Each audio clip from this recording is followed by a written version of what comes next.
So, I guess we're not doing the... Doing the soft banter opening? What about hard banter? I don't know. Hard banter? Yeah, I've never... Oh, well, I mean, to me, it says like, in the UK, if someone's hard, like a tough guy, like a Guy Ritchie character. Oh, okay. And then they do banter. We all banter. Yeah. Ooh, like Jason Statham. Well, that's whispering. Yes. No, that's I mean, look, a fucking hard man. But Jason Statham whispers. That's his I know regular- he whispers because he's too fucking scared to yell. You know what I mean? A hard man. Maybe some people don't need to yell. What's that, you little baby? I can't hear you. What, are you in the fucking library? Hey, guys. I'm an American. Is this Buckingham Palace? Big fucking shotgun. The kind you gotta snap open and pull the plug and Right. fucking things out. That's one of my only. I could only do a couple impressions, and Jason Statham is one of them. Yeah. But the thing is, there's only so many things I can say as him. I got to practice. You do a really good Fran Drescher being kicked by a horse. That's it right there. Yes. What Hello. would that be? Don't do it. Don't try it. Don't do it. It's like the ring. Is that what it is? Mr. Sheffield. That sounds more like Linda Belcher from Bob's Burgers, which are basically the same person. Anyway, please start this. Hello, and welcome to another episode of Funbearable. I am Brad Rohr. I'm Ray Hard Banter Harrington. And I'm Chuck. It's hard to do the Statham. Oh, Chuck Statham. Nope. This is really I don't like any of it. quite a development. Yeah. I really like this. I dislike it. Okay, well, yeah, I'm just Chuck Statham. The transporter. Was interesting. I didn't have to change anything. Just the way I you just say added it. a hyphen. Yeah. Folks, check out this shirt that our pal Craig got for me. I love it. There are some listeners. You want to describe the shirt? Yeah, I'd love to. Oh, sorry. Yeah, it's a black T-shirt. Yep. Which you rarely see Brad in a black T-shirt. I feel like. I'd say it borders on blue, though. Yeah, it's probably closer to blue. Oh, okay. I have some color blindness. Yeah. Is that true? That is true. Some reds and greens. Really? It's got an Yes, but that's blue. Is Christmas confusing? What are all these black and white lights doing? Happy Halloween, cleaner. Can I ask you a question? Yes. Why do you have what appears to be a bone tree in the living room? This is from color blindness. That was the genesis of The Nightmare Before Christmas. Tim Burton suffers from the same. You know, classic Santa Claus with his black and white suit. Looks beautiful. Hey, Santa. hi, Mr. Claus. It's the Easter Bunny. It's death. Hi, Mr. Claus. Oh, Santa Claus with his You're side. running towards him. That candy cane looks weird. Because that's all I know of a candy cane is black and white. Just the shape. Yep. Oh, Just that's the great. shape. Me and dogs, we got Christmas is so confusing. Oh no, it's turning into Puddinhead. A little bit. It is, yeah. It's got an anthropomorphic hot dog on it. And Yeah, it Your reads- T-shirt has a lovely like retro cartoon hot dog. yeah. Yeah. And he's pointing to his little watch, and it says it's hot dog o'clock, It is. which always is kind is. of weird if the hot dog is pointing to his watch. Yeah. Yeah. Normally, you'd think if he wasn't pointing to the watch, if he was just like humming Yep. through it, like It's hot dog o'clock? it's hot dog o'clock is not him saying it, Right. It's just a general statement. right? About that hot dog. No, I guess. it's him saying Now it. it's him saying it's hot dog o'clock, which can only make me think this hot dog fucks. Yeah. Well, he's saying it to his Yeah, you're right. his lovemaking partner. Wow. Or I think he's just sort of saying it because he's clearly just walking down the street. Yeah. Wow. Wow. That's interesting. I think that hot dog fucks. Craig, thank you for this hot Pornographic dog. hot dog yeah, shirt. this adult themed hot dog shirt. I should put my sweatshirt on over it. I mean, he does have the Brad little, goes to church the little and there's nubbin. duct tape over Yeah. the hot dog. I'm gonna, but it's shaped much more phallically. Like the duct tape you makes cut it it out worse. perfectly to be the hot dog. Covering it in And the it's- tape, the it's- shape of it looks like a penis. It looks like a piece, and it's also reflective. We're gonna turn the lights down so everybody can focus on Jesus Christ. Great. Thank you. That is fun, though. Do you think if hot dogs had sex, Yes. Huh? how would that even work? I mean, How would that even I Do you saw think the they have movie- little dicks and stuff? Or do you mean are they the dick? I Is saw that the question? the movie Sausage Kind of. Party kind of answering that. Oh, really? Yeah. I haven't seen it, nor will I. Yeah, No, you don't like Nick Kroll? I like Nick Kroll. Come on, I bro. like how you pick one person Yeah. from the. No, you don't like that? he's like the he's Oh, the, okay. he's the antagonist. Oh, it's all taking place in his stomach. That whole Yes. that voice that you know that Nick Kroll does, like Yeah. that bro one that you do too. Yeah. It's that exact. It's like as thick into that as possible for his character. for the whole Gotcha. thing. Yeah. I think Hot Dog Sausage Party wasn't great, but I appreciate the push in that direction. Sure, but I want to let's burrow down into this Okay. idea of a hot dog. Were it to Are you do the asking sex? if it has little genitals? Is that what you're asking? I don't know if I'm asking. I'm more sort of pondering. What is the what Because is ask implies you have an answer. what is the yonic element of a hot dog? What's What is unit? the vision? Oh, The vision. Because that's it's easy. You just phallic. put a little It's the slit in bun. it. I mean, All right. It's the bun. That's the bun. Right. It's not It's a part of the hot hot dog. dog. Hot Oh, I dog and a guess. bun. Hot Yeah. dog and a bun. The hot dog wears a bun, like a coat. Right. And I especially agree. in this case. Yeah. Full length. I think a bun is Trench more of coat, like Columbine. a vest. Yeah. Full length vest. So I'm assuming everyone has stopped listening or watching. Oh, yeah, absolutely. Now we can get to the real stuff. Yeah. All right. Now we Brad's- can really get to this. We're finally going to announce that the fun boys are becoming proud boys. Yes. But we're just proud. We're just proud, proud of like the stuff we do. of hot Yeah. dogs. Yeah. Yeah, exactly. There is another group with a There's one. unfortunate There's connection. one hot dog brand we don't like. Hebrew National. We're in a trademark War? with war with another group called the Proud Boys. Yeah, and it's very it's a struggle. It is. Yeah. because we don't agree with like anything No. that A little they bit. have to do. No, really. Well, there's only one There's the aspect. bad stuff. Yeah. Then there's like the little known like positive stuff. Oh, what are the What are little the known little known positives? positives of the Proud Boys? Yeah. They're Chuck pro Statham. crocheting. They're crocheting. All of them?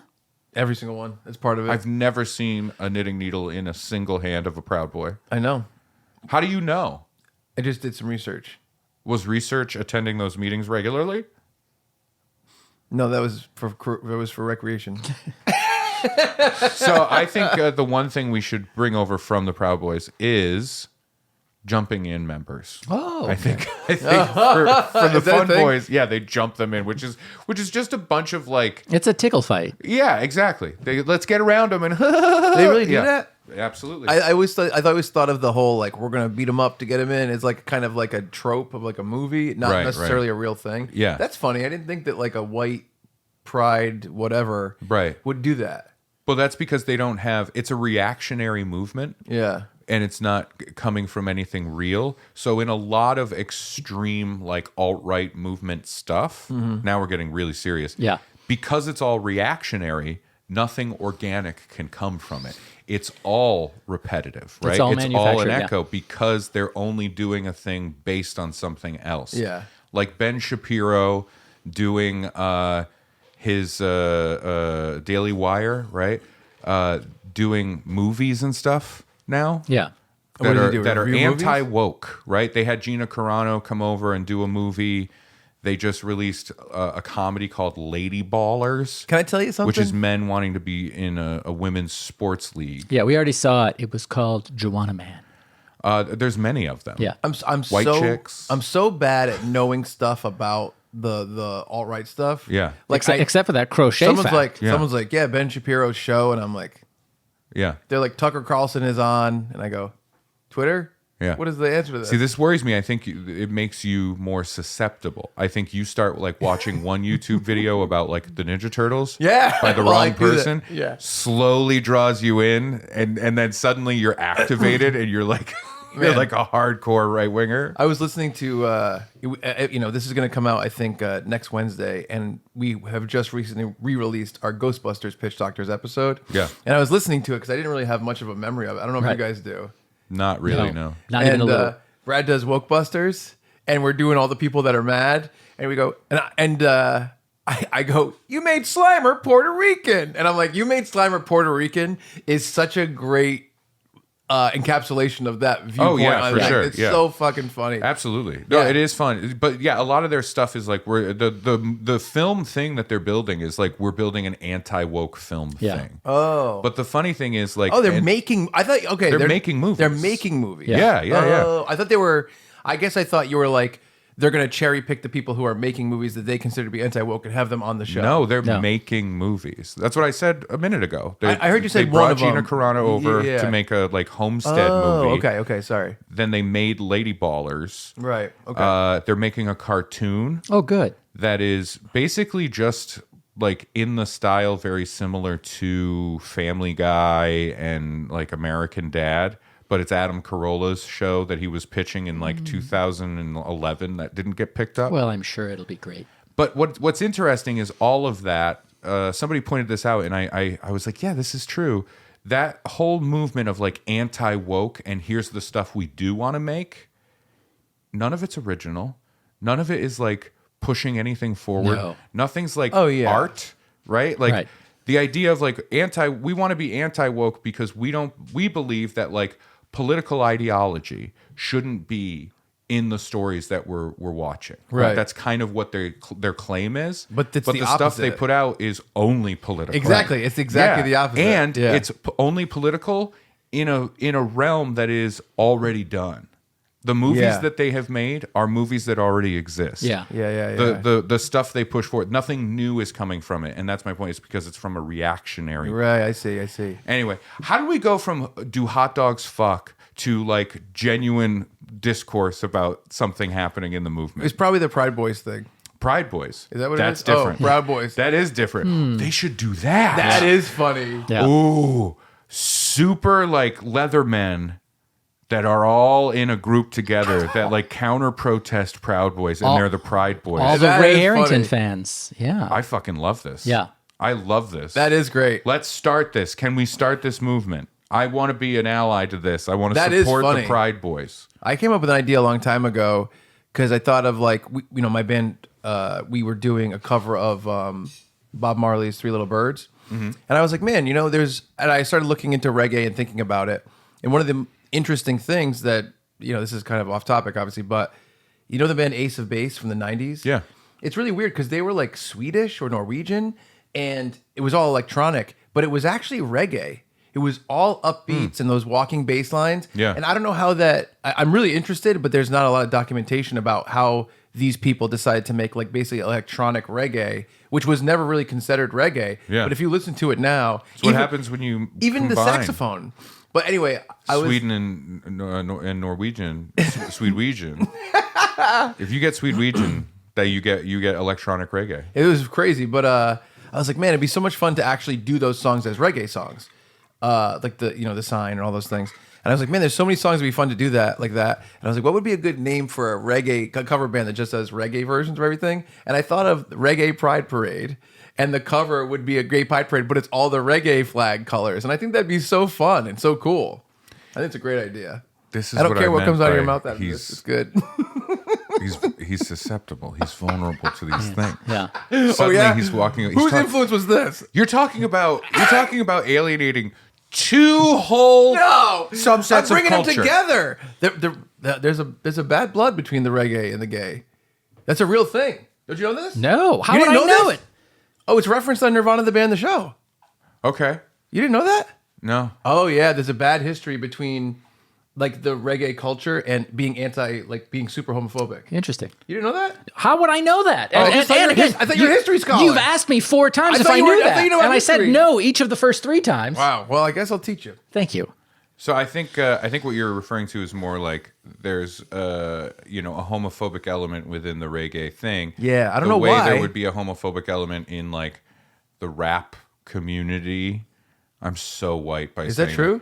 Yeah, there's been there's a homophobia Sure, I guess. history in rap from forever. Yeah, I guess Eminem's so. entire fucking career was No, homophobic. that's not. I don't buy that. What? I don't buy that at all. I'm not saying like right now he's like no, Yeah. I agree with every single thing I ever said, but there's hope. No, I don't think Eminem. Maybe there is old stuff that I don't know about, but I don't think Eminem. You mean when he was at the height of his career? No, I don't agree with that. When he did Stand with Elton John at the Oscars in 2006. No, that was like part of the. Yeah, it was a big deal because Eminem, who had all of these lyrics, Yeah. and the gay community was like pissed off about that. Yeah, but he was like, I'm not Did the thing- homophobic. No, I know. I'm saying within the fucking music, though. I know what you mean. What is happening right now? You get into this Eminem thing? So I was My like, point oh, being yes. was that homophobic like stuff exists within all music, not most, all music, but they're in music communities, right? Like hip hop and rap like have That's weird to think bend about. of that. I guess you're right because country probably has some of that too, right? well, that's just a political thing. Well, you know what I mean? Yeah, they just don't talk about it. But Yeah. with like, if you are saying is that really rap doesn't have a history of Well, homophobic I can't. lyrics, I can't and stuff, speak to like. I that's can't. fucking bananas. I to don't me. have the biggest knowledge of like pre 1999 hip hop. I don't have like a deep knowledge of it. Okay, but even like the 2000s had this going on. Really? With who? Yes, Eminem, Snoopy?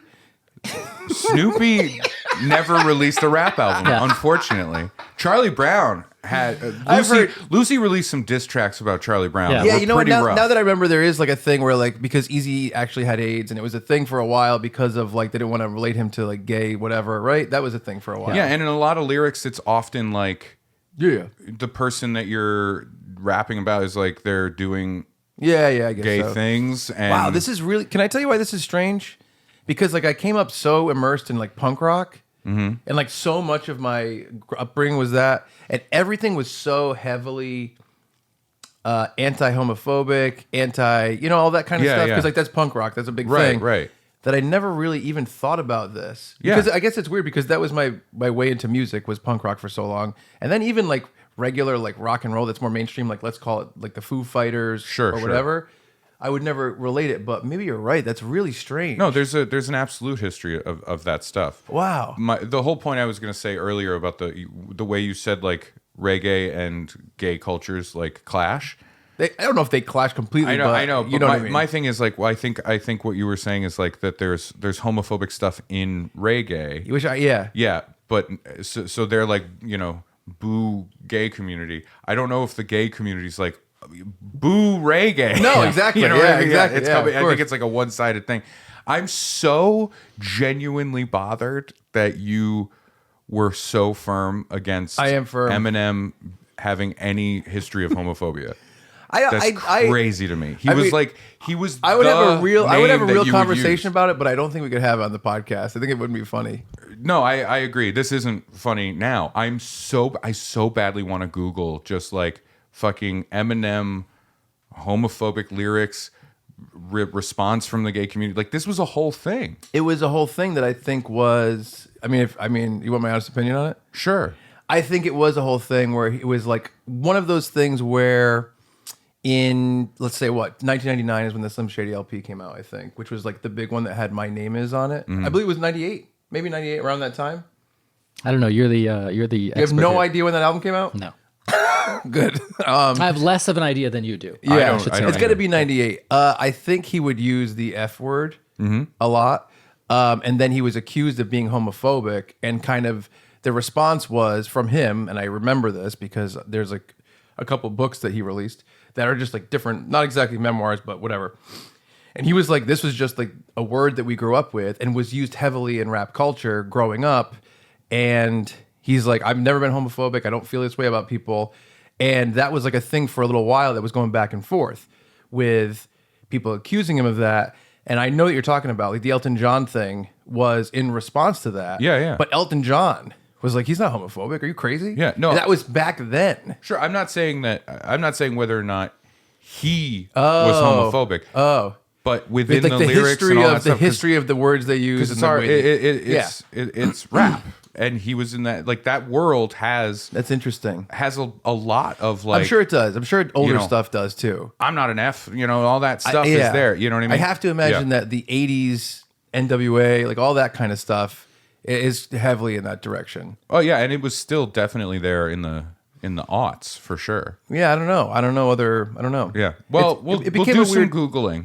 Yeah, sure. Yeah, and that goes for you too, I viewer, didn't know, listener. by the way, I didn't know the reggae thing until Nirvana the band the show, and I Googled it, and it's Yeah. like a thing. Yeah. Which is like, I didn't know that. I don't know. I had no idea that was like, I always thought about like One Yeah. Love, whatever. And also because I like punk rock and ska. Well, you didn't hear the lyrics then, And because it goes one love, not you.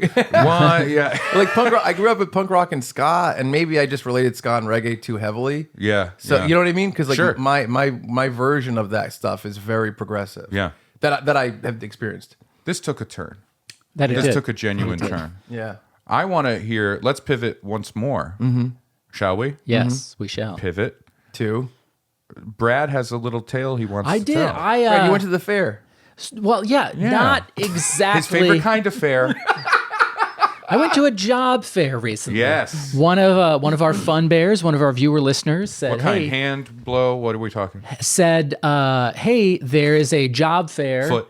in Newport. You should go to it. You need a day job." And I said, "Thank you, anonymous fun bear." And so I signed up for it, and they're like, "Submit your resume here." I submitted my resume, and this is for federal jobs. Federal resumes are Did you accidentally join the army? Can I ask a question? not an accident. Have you ever been to a job fair? No. I've never been to a job I've been fair. to a million of them. How common is it that it's only federal jobs? Well, it was a federal agency, in this case, the Naval Undersea Warfare something, I love naval. You joined the Navy. was putting it on. So it was just for them. But, like a university will do a job fair, and it's all kinds of different employers because you have students with all kinds of different majors who are going to graduate. Did In the fact, person that recommended this to you, did they reach out to you and say, I don't know, young man, there's a place you can go? yeah. Did you get the email as well? I got one from a leather man. Okay. I thought it was about my new Pride Boys idea. Right. Can we back up a little bit? Young man. Huh? Oh, this must be for someone else. Delete.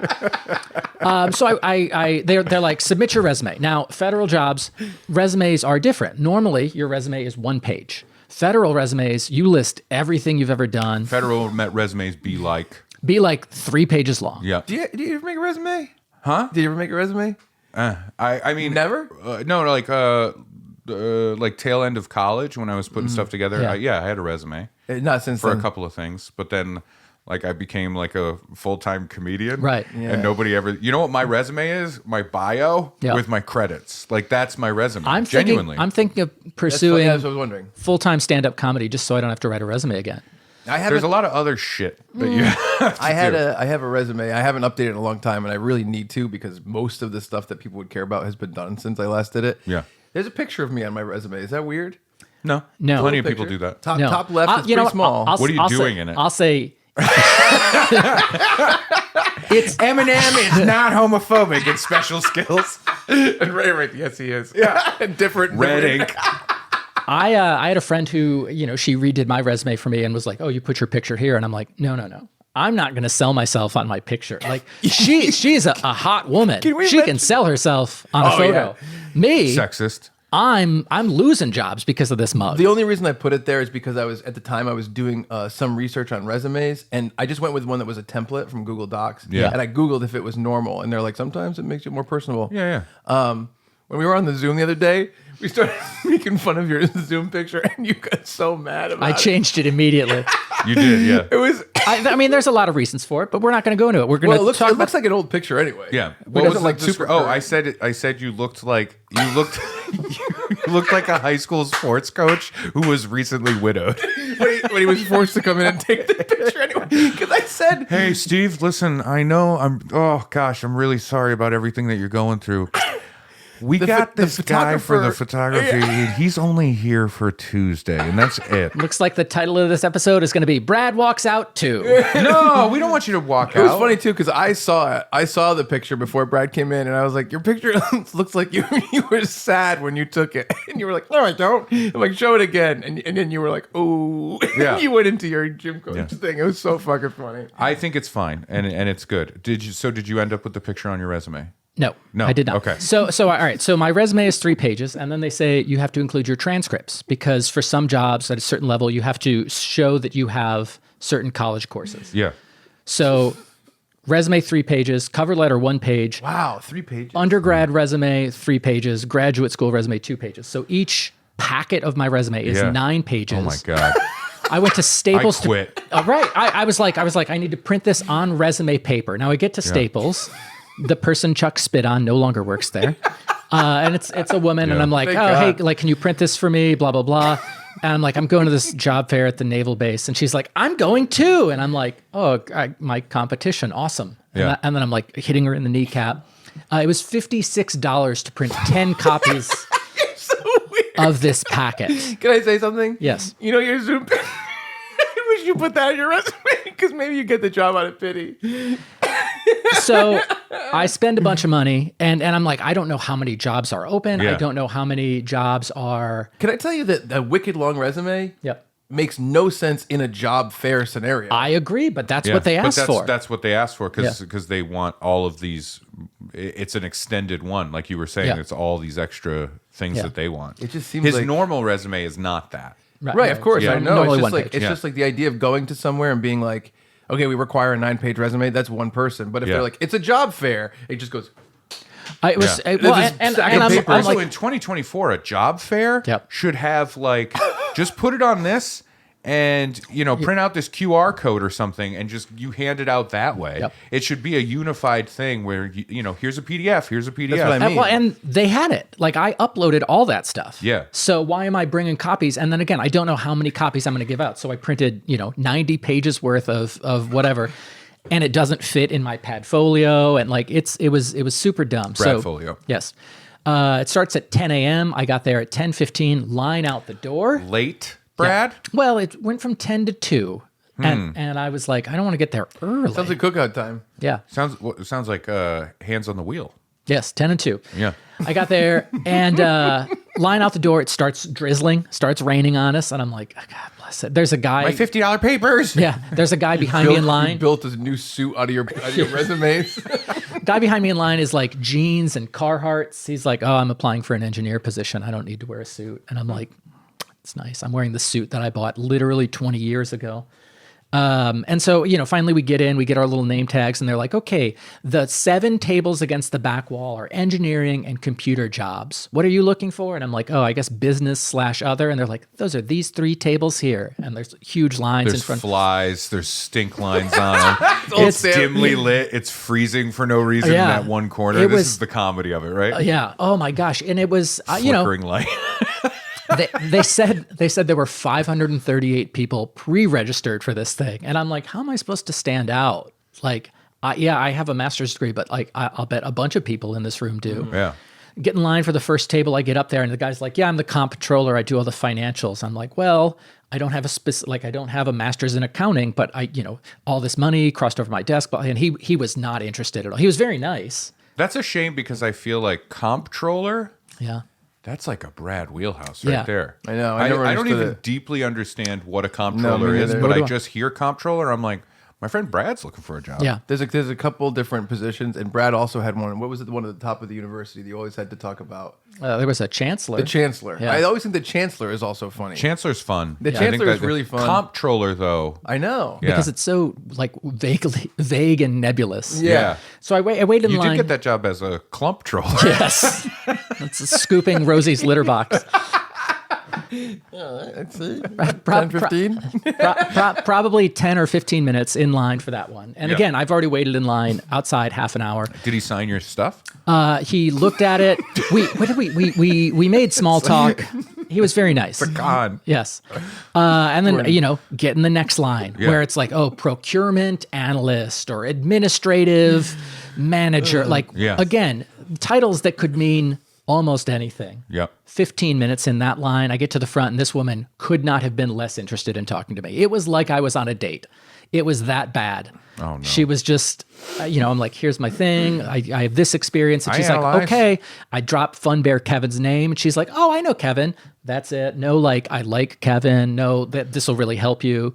And I had seen her like mark a different woman's resume. Oh no. And I'm like, I don't know if that's a good mark. Like, oh, I need to talk to Yeah, this person, yeah. or let's not talk to this person. you should ask her What was it? directly. What was Thought the mar- about it. What was the mark? It looked like an X with a circle around it. X means bad, Right, but circle. but X marks the spot. Yep. Yeah. Also, literally marking it in any way to be like, I want to pay attention to this one. Could have been a star. Can I be honest? I feel like in that scenario, marking it means I'm going to talk. come to this back to this. I want to talk Yeah. to this person. See, to me, I was just thinking like smiley face good, star good, check mark. Check mark could be bad. X is tough though. I think that star or smiley face is for Star sure. with circle. Could have been a star. What about A plus? If she put that, would be weird. What if she drew a penis? A crude drawing of a penis. The lines were pretty jagged, so it would have to be very crude or Yeah. a very like a diseased It is. penis. Thanks. Ooh. Yeah. So we've gotten to the two. so One was too soft. One was too hard. Well, what about this third person at the fair? This woman, she again, My favorite, porridge. She was like, we don't. Too spicy. That's what too hot means for me. What are these insane little pots of some sort of white powder and a black powder? Disgusting. That's salt and pepper. Oh, Get out of here. I don't like foreign food. She did say we're not hiring anyone until July at the earliest, and I'm like, not super. She's like, basically our budget is full for this year. Fine, I get it. Then I wait in line for table 3, and this is the longest line of the business/other section. Yeah.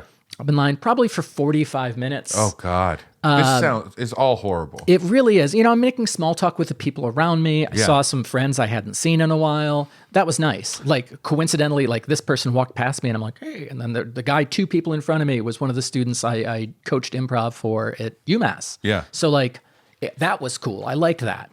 45 minutes go by. Finally, an HR person starts working her way down this long line and just, hey, how's it going? Blah, blah, blah. I get up there and, table number 3, I've waited the longest for it. I'm ready. He's like, I'm a structural engineer. What kind of engineer are you? And I'm like, well, here's the thing. Like they said, this was the business/other section. Social engineer. Right. And he's like, well, this is the other part of business other. And I'm like, oh, all right. Well, I'm part of the business part. yeah, if I had known that, I wouldn't have waited 45 minutes to talk to you. And he's like, you said procurement? I'm like, well, it's in my cover letter because I know you have a position with the word procurement. He's like, you might want to check over there, but I think those are all engineering jobs. And I'm like, look, it was great meeting you. Like, I'm not going to waste your time or the time of the people behind me. And like, because it's still a huge line behind me. And I'm like, all of those people are going to be disappointed as well. Yeah. And, said my goodbyes to the pals I had run into and then left. But it was probably 2 hours and 15 minutes total. And I'm like, it's hard to feel, making the effort is good. Yeah. But it's hard to feel like it was a good use of my time. Yeah, but I get that. you I gotta, do, yeah. you gotta keep doing it. You just gotta go like, I'm gonna throw it at this, and you throw it at 5 things, and this thing moves Those are forward. meat markets. Yeah. Yeah. Oh, it really was. The closest, as you were telling the story, I had a very vivid memory. The closest, I've never been to a job fair, but I was in a situation that I remember looking over at a couple of friends going, this is like a job fair. Yeah. I did the World Series of Comedy in Las Vegas. Right? Myself, Brian Bowden, and at the time Ben Haig all got in from this area. And so we all flew out to Vegas. I was staying with... I haven't seen him. Yeah. He stopped doing stand-up. Oh, really? Yeah. Okay. He's working on starting a charter plane business. Wow. He was a really nice guy. Oh, yeah. Ben's great. I love Ben. But so at this thing, part of it was like you come out, you do the Las Vegas thing. They have like bookers from different clubs and regional things come out.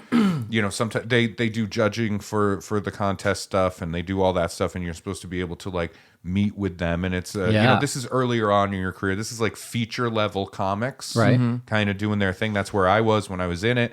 I met Dan Schlissel there from Stand Up Records. Nice. Yeah. Not during official meeting stuff. Right. He wasn't even supposed to be there. Yeah. You had to give him the shot of adrenaline to his heart to wake him up after the overdose. Yeah, that was the whole thing that happened with us. It was rough. And then there was that tiger in the bathroom.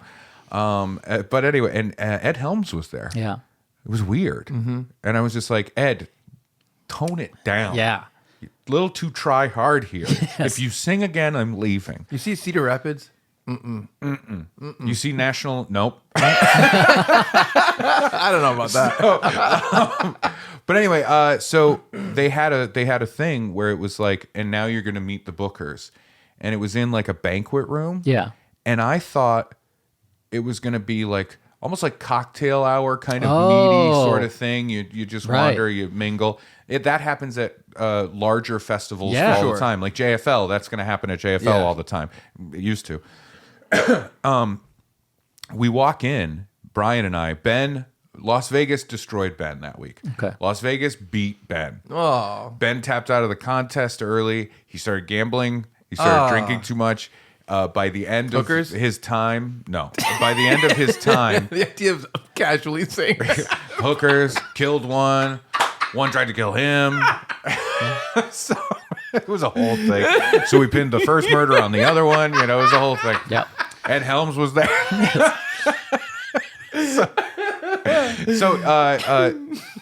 He like by the end he was like, it was ridiculous. So he was just like, I'm flying home early, and we're like, Wow. oh man. Yeah. Yeah. So Brian and I walk into this thing, and Corey Brailsford, you know, owner of the Comedy Connection, which we're in the room right now. very Thank you nice for guy. letting us do this, Corey. Of course. He flew out, and he was like, I have to go to the thing. Yep. Right. So he's in there as a booker. Right. We're in there as comics. We walk in, the whole thing is lined with tables. Oh my God. And I was why? like, oh no. Why would right? they do Yeah. this? And I was like, this is so weird. Remember, I'm like feature level. This Yeah, is like yeah. 2012. Right. You know, Eminem's finally progressive. yeah. He was there actually. He was there. Yeah, His yeah. sign said not good stuff though. You know how back in the day it was like no Irish? Yeah. It was like that. Yeah. Different. Thank God. Different. And Oh, I also thought There it was a Irish. picture of a leprechaun though. So everybody's lined up. I look over. Corey is standing behind his table, like miserable. Everyone has a box next to them For 9-page resumes. for like anything you want to give them, like a business Okay, card, okay, things business like card that. makes sense, yeah. I had my business cards with me, Yep. you know, Yeah. all that shit, and it was laughable. Like this was a poorly run thing anyway. I think the World Series of Comedy is it's a bit of a con, honestly. Okay. Convention or like No, like con job. You know what I mean? Yeah. convention? A lot of conventions are con jobs too. That's though. true. That is true. Yeah.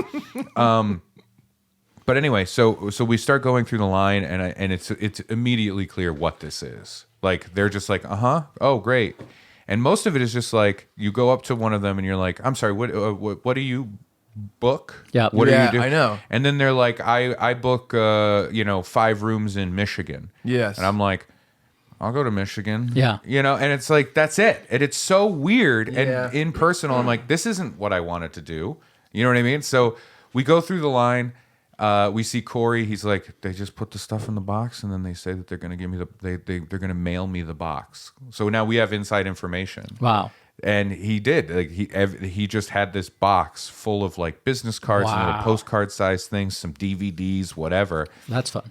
What do you think fucking happened with that? You Of know what course, I mean? I know. Right? I know. Yeah, trash. So we're going through this thing, and I had met a couple of bookers already Yeah. because they had seen my set, Right. And we chatted, and everything was good, right? That was that was a lot of fun. That's why I was doing like the joke joint rooms and stuff like that. Anyway, so to get to the fun part of this, one of the bookers that was there he booked a lot of stuff in part of New York and in Connecticut, right? Okay. And owned or did all the booking for a club that is no longer there called Joker's Wild in New Haven, Connecticut, Right. right next to Yale. Great club. I worked the club. It was a lot of fun. This booker did that plus a whole bunch of other ones, and he was one of those bookers where all the comics around me coming up, they were like, Yeah. he's kind of tough. He's kind of mean and blah, blah, blah. Right. And you always talk to his assistant or secretary or whatever. So before I left for this trip, I had worked a weekend there, and the check that they sent me bounced. Woo. Right? Ridiculous. Yep. So I'm in Las Vegas, and I was waiting for that check to clear. Like This is hilarious. I'm a Yep. feature comic at the time. You know what I mean? I was starting out. Money was important. Going out to Las Vegas was like, I guess I'm going to spend all my money. You know what I Yeah, mean? of At that course. point, it was like that. This is what I'm doing. I'm not making headliner money at that stage. You know? Yeah, yeah. So we're getting around, and he's there, and he's standing behind his table. And at this point, we've met a bunch of other comics, a couple of comics from New York. We're hanging out with. Things are great, having a fun time, doing all that shit. And I'm like, there he is.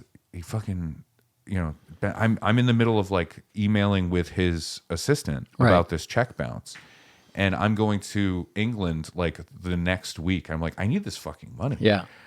So I get up to his table. We're all doing our thing. Slap the shit out of him. He shakes hands with me, and he's like, I saw your set, great set, and doesn't know who I am, even though I Right. just worked for the guy. Right. That's fine because You're I right. was, and I'm shaking his hand, and my hand is still in his hand, And I go, that's great. You owe me money. You you paid me for a show last week and your check bounced. And I said it nice and loud. Wow. And all the comics are like, right? Like, Wow, everybody was like, yeah, it's happening. You know what I mean? That doesn't seem like Ray Harrington. I was fucking pissed. Yeah. It's like super unprofessional. yeah, of course. It's Vegas Ray. Kind of Yeah, the Vegas opposite Ray. of Alaska Ray. Alaska Ray, he's nice. He'll help you out. Hey, listen, your check bounced. Are you okay? Yeah. You know what I mean? Vegas Vegas Ray is like, your fucking check bounced, right? Yeah. I'm going to take it out of your ass. Yeah. So anyway, doing that very loud because I was just like, fuck this guy. Yeah. You know what I mean? I don't like his attitude. He's being shitty about stuff. He wasn't fun to work for. And then his check bounced. Yeah, right. So I'm good. I don't need to work for this guy. So I said it nice and loud, and he was like, "Oh, okay, we'll talk about it." You know, he gets quiet about it. Yep. By the time I walked out of that room, I had an email and a direct deposit happening. Nice. Oh, that's So I was good. like, "Yeah, fine, fuck this," you know. Yeah. But he did it out of shame. Yeah. But when I for walked sure. out of that room, it was like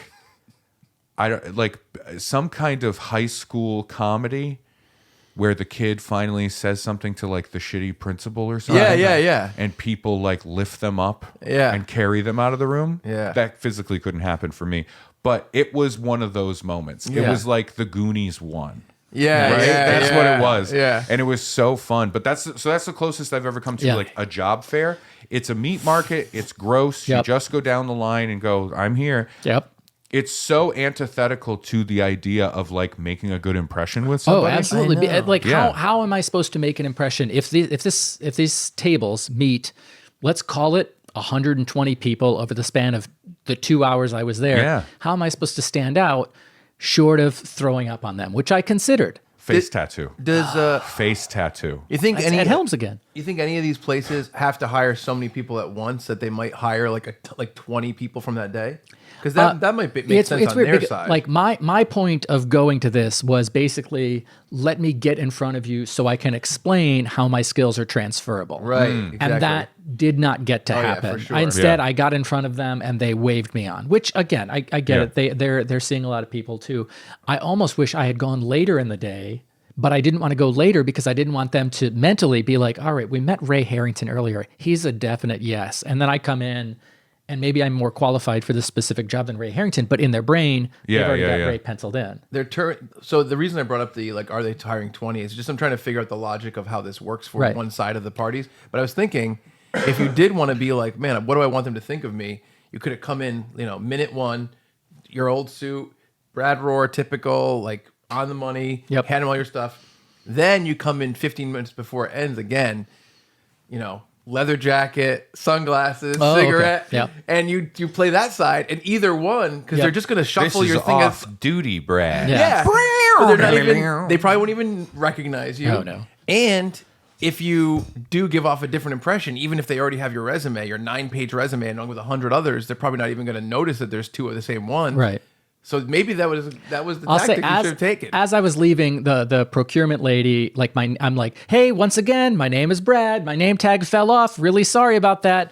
Again, Brad, see you later. And they just laughed at me as I left. And I'm Yeah. like, what can I do in this instance? Yeah. And I think to answer your question about like, are they just looking to hire like 20 people? I don't know, maybe sometimes, but I feel like with a job like that, it's like whoever this person is, this is just another task that they have to do. Yes. Like, yeah, we do these job fairs once in a while. I go out, this is my day, I'm being paid for it, and I Yeah, come back yeah. with like 3 real solid prospects. Right. And that's my job. I'm Does that- just- you know what I mean? I'm just wondering who it benefits, basically. Yeah, 'cause it's I think tough. I think some of Yeah, the you think so? No, you know who it benefits? Whoever put it together. Yeah, I think some of the engineering jobs might have had multiple openings. Right, Yeah. okay. Like for very That specific scares me. things. The idea, you know what I don't want to see?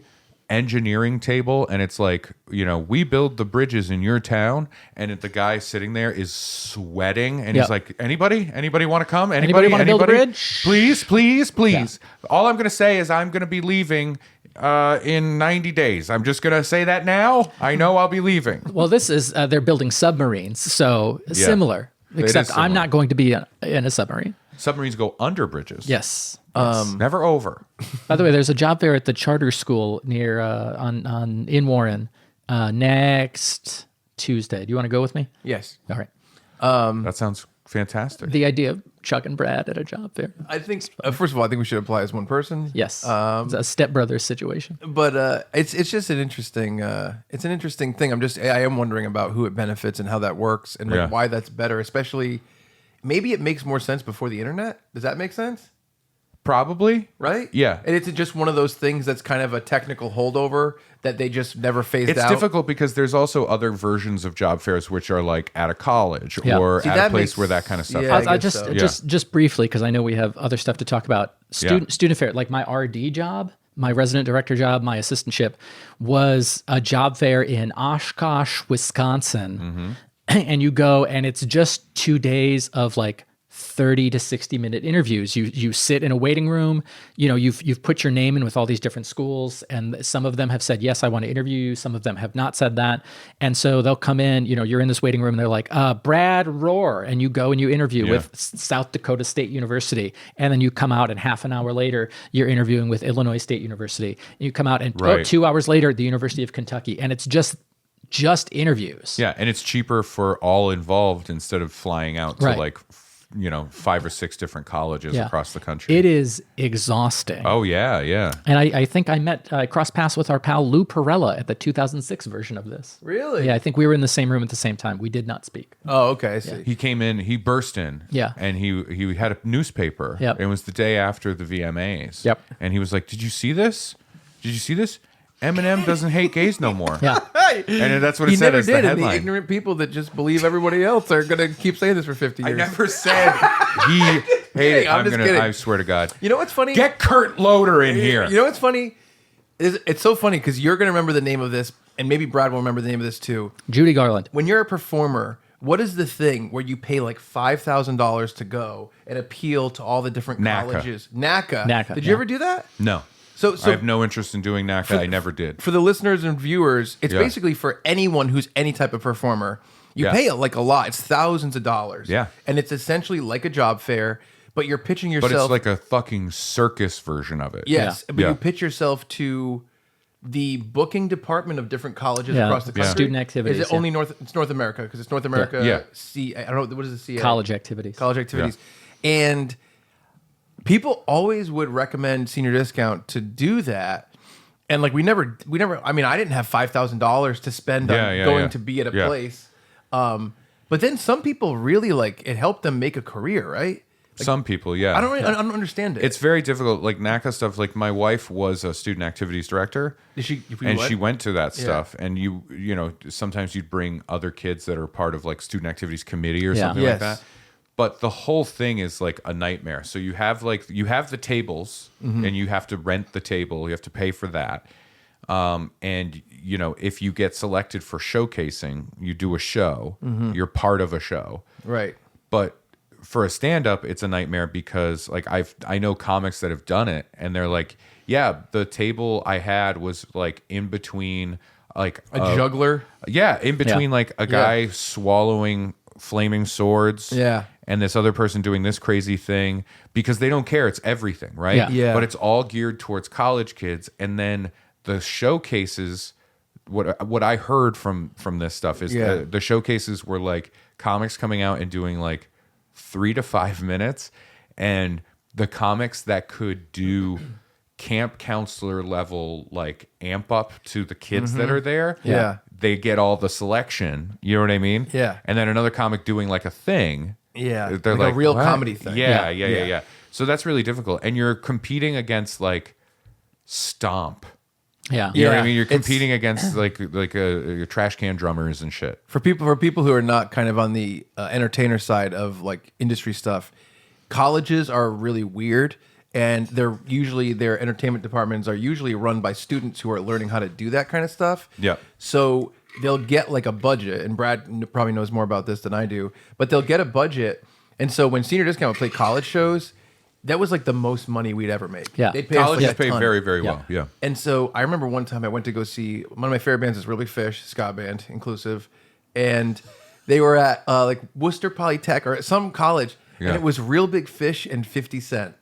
Because Perfect. their entertainment department just was like, them and them. And it was like just that. Yeah. Which is hilarious. And there was one black kid on the campus that was fucking No, pumped. Big Fish obviously open. 50 Cent was big. Yeah, So it yeah, was like mostly, it was almost like the opposite. It was Yeah. like everyone's like, what is this band? No, what are I'm we saying doing? like the split of like some kid Oh, who's some kid super loved into both. 50 and super into ska. Yeah. You know what Yeah. I mean? Yeah. But it is a really weird thing because when you do those shows, you do tend to be paid more. Yep. The shows are usually weird. They're in Oh, weird yeah. environments. Yep. And they're usually run by people who are, in my experience, very well-meaning, Mm-hmm. very green.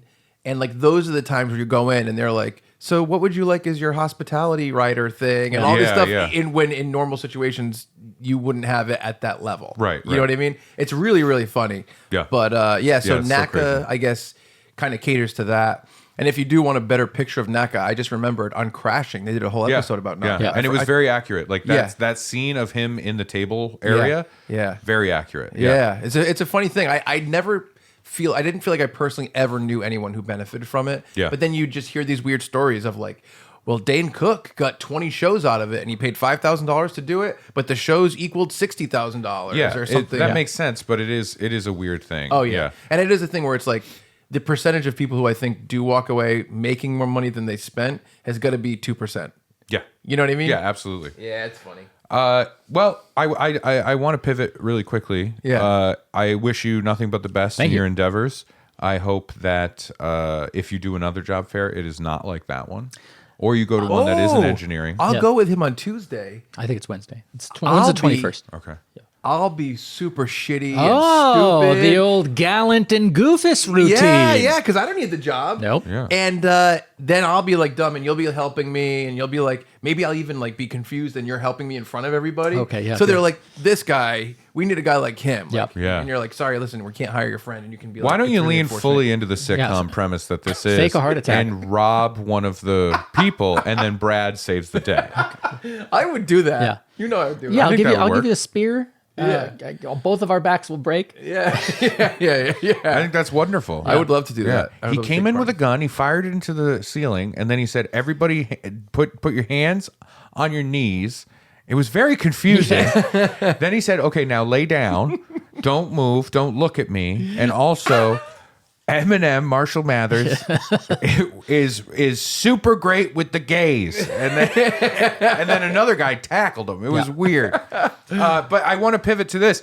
I want to say we're going to have a quick sponsorship here. Ooh, good. Because we've got some things that are sponsory to get to. All right. So we're going to have episodes once in a while where this kind of thing happens. What am I talking about? It's a podcast, and sometimes podcast things will happen on the podcast. Okay.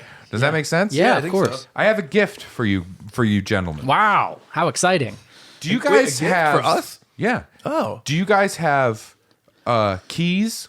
I have a key. Yeah, Do you have them like and you need to carry them? yeah. I do have to take it because I have to get into different places that have Different locks, locks. yeah. Yeah. Key helps me get in the And lock. sometimes like you put them on a little ring. Yep. And they can jingle jangle and be a pain I in never the butt. found one, so I just got a weird piece of string that breaks a lot. I have great news for you. What's that? New strings? Yes. So a company reached out to me. Yeah. I think they mistook me for one George Lucas for some reason. Well, you were on an episode where you dressed a lot like George Lucas. I don't know what that you're was talking him. about, It was Brad. George Lucas that was here. Oh, all right. He looks I a lot remember like Ray. being here. I blacked out. Yep. And then when I came to, Something happened with your penis on the stairs. Remember that? that's right. I tripped over my penis on the stairs. Yeah. That's probably why I blacked out. Yeah. But they realized that there's a big love for George Lucas and Star Wars. Yes. Yeah. Which is very rare. No one ever is into Star Wars. Right. But they reached out. Orbit Key. The company The gum. Orbit Key. Oh, no. No, Yes. that's a gum. Yeah, right. That's Orbit Gum. This is not a good sponsorship. Brought to you by the people that are gum and they do keys now.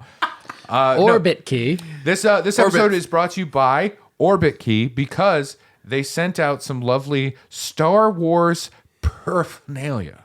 Ooh. I have this here, What is that? and we're going to open it. All right. And now we need to figure out which one of you is Obi-Wan Kenobi and which one of you is Darth Vader. Darth Vader. Oh, I know who I am. Who are you? Darth Vader or Jar Jar Binks? Okay, that wasn't an Jar option. Jar Vader. Jar Jar Vader. Jar Jar Terrifying. I'm sure there's horribly pornographic /fiction about that. Jar Jar Vader is my new character, and there will be an episode about his origin in the future. And I bet it'll be just as popular as Jar Jar. That Are you going to leaves, be like Ahmed Best and try and kill yourself? Because that would be awesome. that leaves me with the other role of Jar Jar Kenobi. Okay. Jesus Christ. Jar Jar Kenobi. I salute your father. That's so fun. You can't win. I have is the high ground. I hate this so much. I hate this so Not much. me. Oh man. But they brought us these lovely little orbit keys, right? And so this is a key ring. It's a lather. This is Darth Vader. Which one of you would like to be Darth Vader? I Which think one it's of you gonna like be me. Yeah. to be Obi-Wan Kenobi? Yeah. Ooh, I like brown though.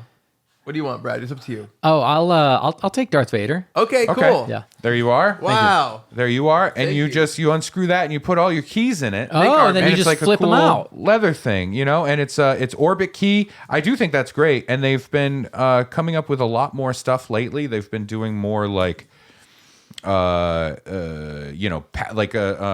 luggagey things. They've been doing a lot of desk organizing and stuff like that. And they were kind enough to give us the orbit keys Thank for you, the Orbit two of key. you. Wow, thank you And very that's much. really Orbit. lovely. I love it. Yeah, that's great. Yeah. There's It's so a nice many thing. hardware items from the podcast. Our wallets, our Yeah. crossbody bags. I don't mess around when and both of those were gifties that I kind of Finagled. I was admin on, right? So I like to bring fun things for you guys. They also gave me something. I couldn't bring it in, but I wanted to make sure you guys Is it got a Death Star? your orbit keys. It did you is get? Star Wars related. What'd you get? An X-wing. I got a vegan leather desk pad. That's like this huge big desk pad. That's like $120. Oh, that's awesome. And it's Obi-Wan Kenobi themed, I guess. Wow, Jar Jar Kenobi. But I didn't bring it in.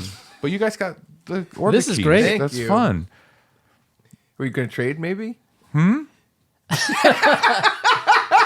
I mean, Ray sent the email. He should get. Yeah, I just thought that would be funny to No, be good like job. that happened. But no, those are really fun. These These are are cool. fun. These are very cool. And we'll show a picture of the desk mat because that desk pad is like genuinely fun and killer. Yeah. And what I like about it is Star Wars, but it's so low Minimal? key Star Wars Yeah. that if you don't like Star Wars, you don't even know. Does that make Yeah. sense? Totally. It's not like Obi-Wan Kenobi's face is on it and Right. it's like pew pew pew. You know what I Yeah, mean? yeah, It's not yeah. that. But yeah, thank you, Orbit Key. Really Yeah. appreciate that.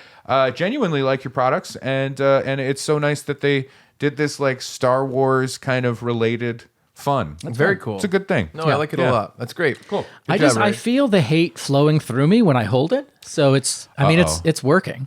Oh, okay. Yeah. Well, maybe this can help get it out. Anger. Maybe if you pointed at things. For me, I can do a good Jawa impression now. Oh boy. Let's hear it. DD. His impression is DD. What?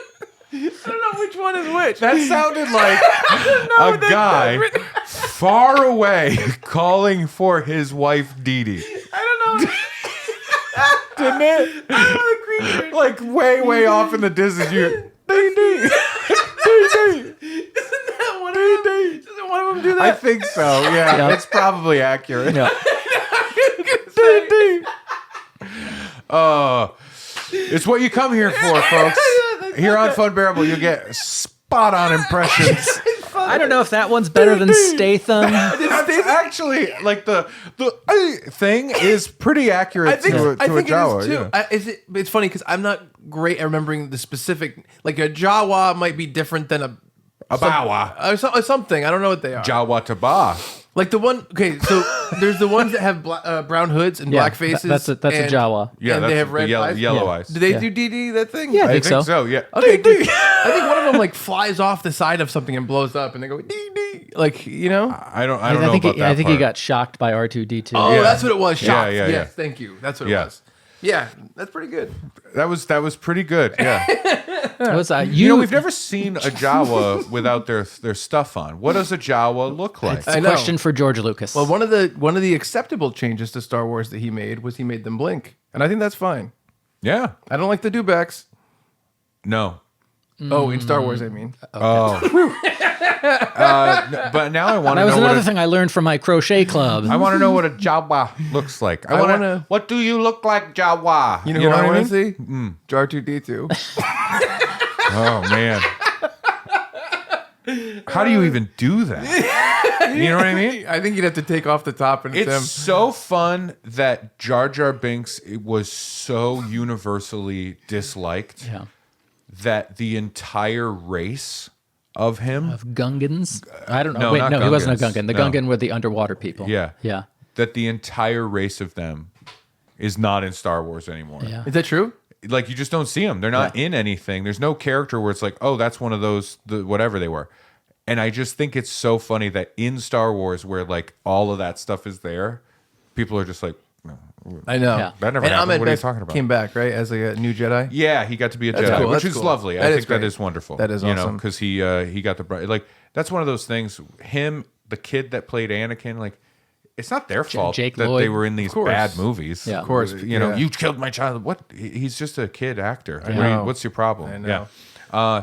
But yeah, so that's lovely. Thank you, Orbikey. And we're at an hour and 2 minutes, and I do think it's funny. I just want to point out that before we started this episode, we were talking about some Topics. Funbearable content TM that we might be introducing, Yeah. and whether or not to do it in a big chunk or do it like piecemeal. yeah. And I was saying that we shouldn't count on it for piecemeal because we're not going to run low on time, right? Right. And you had said, I said sometimes we come in and we have like we two only have episodes. 40 minutes. And we only have like a story or and two. I was like, we never only have 40 yeah, minutes. yeah. So we are now through one topic we said we were going to talk about. Yes. The quick ad break, and it's an episode. So what I wanted to bring up. Yeah. Yes. So you might remember, What fair did you go to? well, you might remember recently I went to the post office. I threatened to kill myself, and everyone thought that was crazy. I'll say this: that like Previously on Funbearable. the Fun Bears. First of all, just a quick shout out: our Fun Bear community online. Yeah. I love them. Oh, like they're the I was best. going back and looking for stuff for a bit I want to do. Yeah. And like there's just so much fun stuff that they've Oh, yeah. created. Yeah, and it's yeah. like Creative. it is like heartwarming to see people putting in that much effort Absolutely. and like people that are that creative and that's clever putting in that much effort. Yeah. For us. And Yeah, if you for think sure. that's good, you should check out the anti-Funbearable Reddit that is out there. I've also The hate listeners, they're even more creative. I'm a heavy contributor to that. Oh, okay. Because I've seen some Photoshops they'll knock your dick in the dirt. I, you know what I mean? submit a lot of the original photos for people to edit Oh, on the okay. anti-Funbearable subreddit. Gotcha. It's funny 'cause You Brad- have to be very familiar with Goatsy. Brad had a question. He texted Ray and I, and he was like, "Hey, he was like, what episode did this happen in?" And I said, "Go online and ask the Bear Trust." And And it was like Yeah, 15 yeah. minutes later they had He it. was an answer for what it And was. like and a super specific answer and exactly what I needed. Yeah. So it was Perfect. super appreciated. But Chuck's threat to kill himself at a post office. Man, that is a well they do not get tired of dipping the no, old bucket yeah, in. Brad's No. got hot dogs. Yep. And I've Yep. got suicide threats. I don't know what I got. It's funny because there was actually a Reddit. Oh, I think I'm just normal. Yeah, You're normal. The fact that Ray thinks he's normal is his thing that's funny. No, the only weird stuff is like whenever there's like a person that shows up on the podcast Yes. when I can't that, make it. that you haven't been able to meet any of our guests. Yeah. So there actually was a Reddit thread this week about me, and not on our Reddit thread. It was on a different one. Zoom in on his face when he said it about. No, I'm not. me. I'm going in the opposite direction of what you're talking Okay, about. all right. And I mean, the vast majority of people in comments were very positive and kind, but there was a couple people on it that were like dicks, and one of them was kind of being a dick about me and stuff. But then he knew everything about Funbearable. I was just reading his comments, and he was like kind of writing like kind of little digs at me. Yeah. And then someone's like, "Well, I love Ray Harrington on that podcast or something." Oh, and weird. he goes, "I love Ray." He's like, especially Alaska Ray and Brad with his calming oatmeal and hot. He wrote this thing, and then he referenced my customer service stuff, and I was like, "This is so weird that this guy is saying negative things, but he like knows." This is fascinating. He was yeah, exactly. He was referencing 5 or 6 different specific things from the podcast, from That's different episodes. so interesting. Isn't that weird? Please send me this. I want to read this. That's how much he likes Ray and Brad. that he'll tolerate Chuck. Yeah. Wow. I think You're welcome. Yeah. there was only one thing that was vaguely anti-Ray in the comment thread. That's okay. Very vague. Sure. And then there was like, Thank you, Donald Trump. Very vague. Very vague. There were insults. They were not pointed. They were very vague. but yeah, no, it was very nice. It That's was very fine. No, kind. send me the thing. I will. I'll still read the vaguely anti-Ray thing. It was just- and it'll be the only thing I remember. Oh, yeah, absolutely. It was, and the person that wrote the post, ultimately in the comments, I found out they were posting about me to decide whether or not to start listening to Funbearable, which I think is hilarious. Yeah. It was really funny. Welcome aboard. Yeah, maybe. Maybe not, based on this thread that I'm hearing about. Well, it was only, yeah. He probably tuned in, and then when it got to "Do hot dogs have genitals?" He's like, "Done." I think if you bail on "Do hot dogs have genitals," you miss this whole did Eminem have homophobic lyrics or not? I didn't say he didn't have any lyrics that could be construed as homophobia. could I'm be just saying construed. there may be some ignorant people out there who think that means he's homophobic. Do the waffles. Let's just say there are people I know who have used that word in the past that are not homophobic. A lot of people with a lot I'm of uses of the understanding word. now. I'm understanding now. This is all making sense to Don't me. point at me. Yeah. Don't point This at is me. the, you This know guy what? knows what I'm talking about. I do know what you're talking about, but don't make it seem like it's me. Chuck does a TED talk where he's like, look, I want to stand up and just defend anybody who may have ever ejaculated on furniture.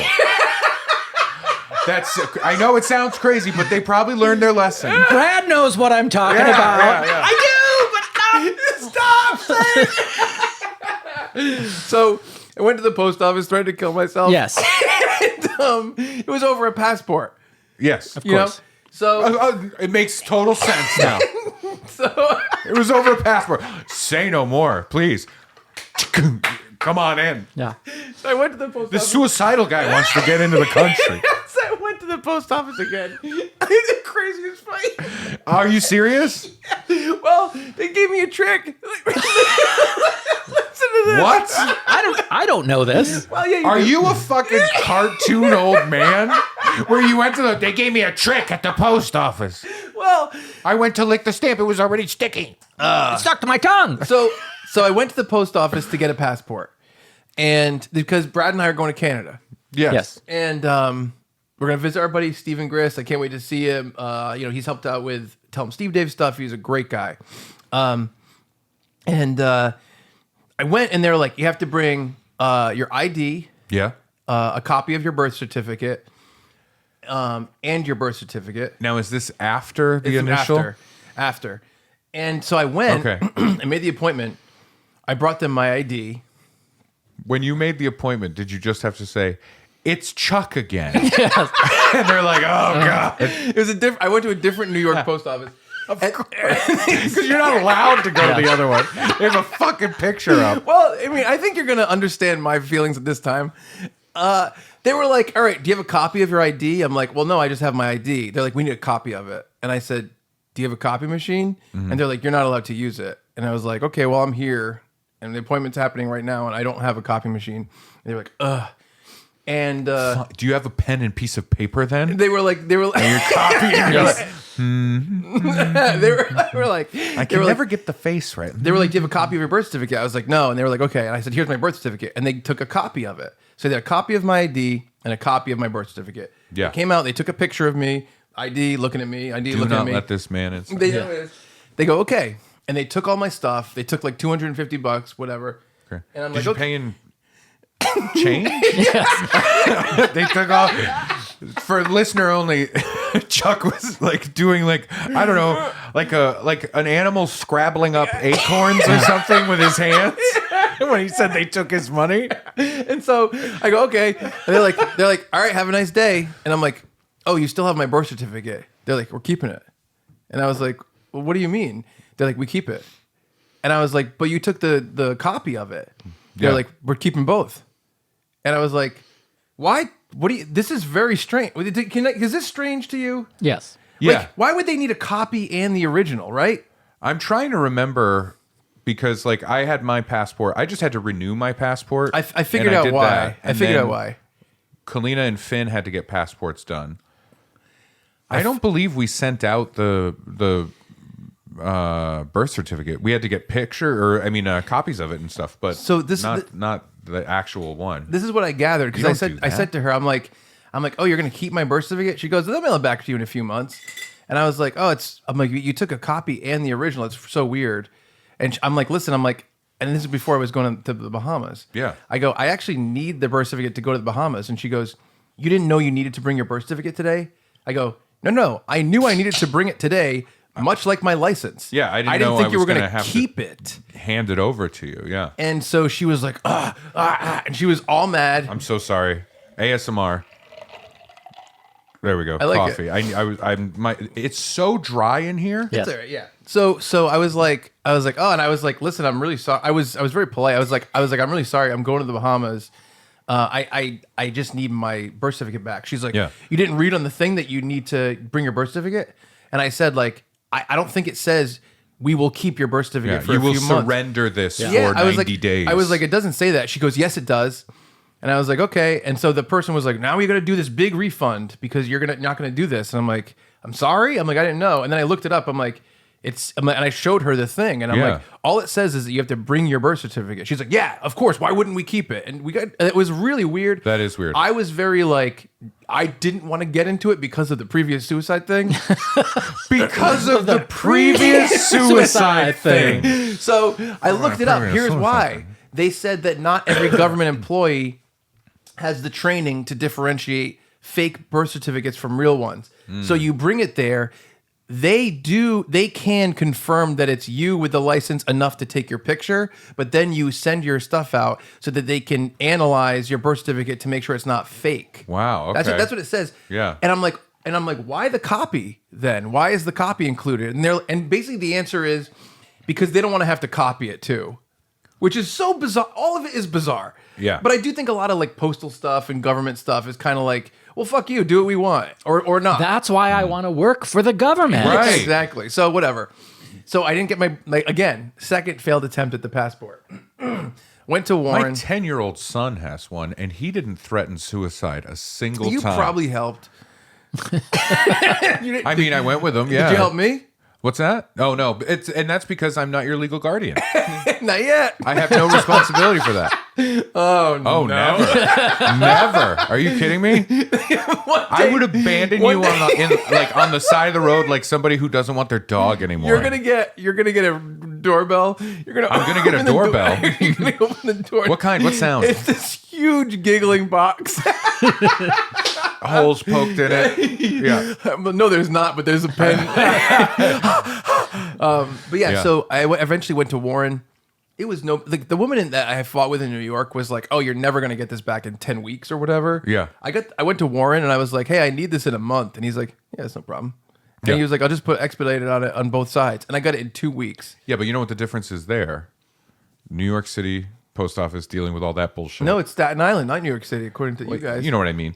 No. So Staten Island one, even worse. No, it's because not. then you've got Staten it's Islanders It's not there. that. I think it's just that because it's not really from them. It has to go to the place, and that's what's supposed to take a long time. Yeah. I think it's just like, and Brad has dealt with this recently.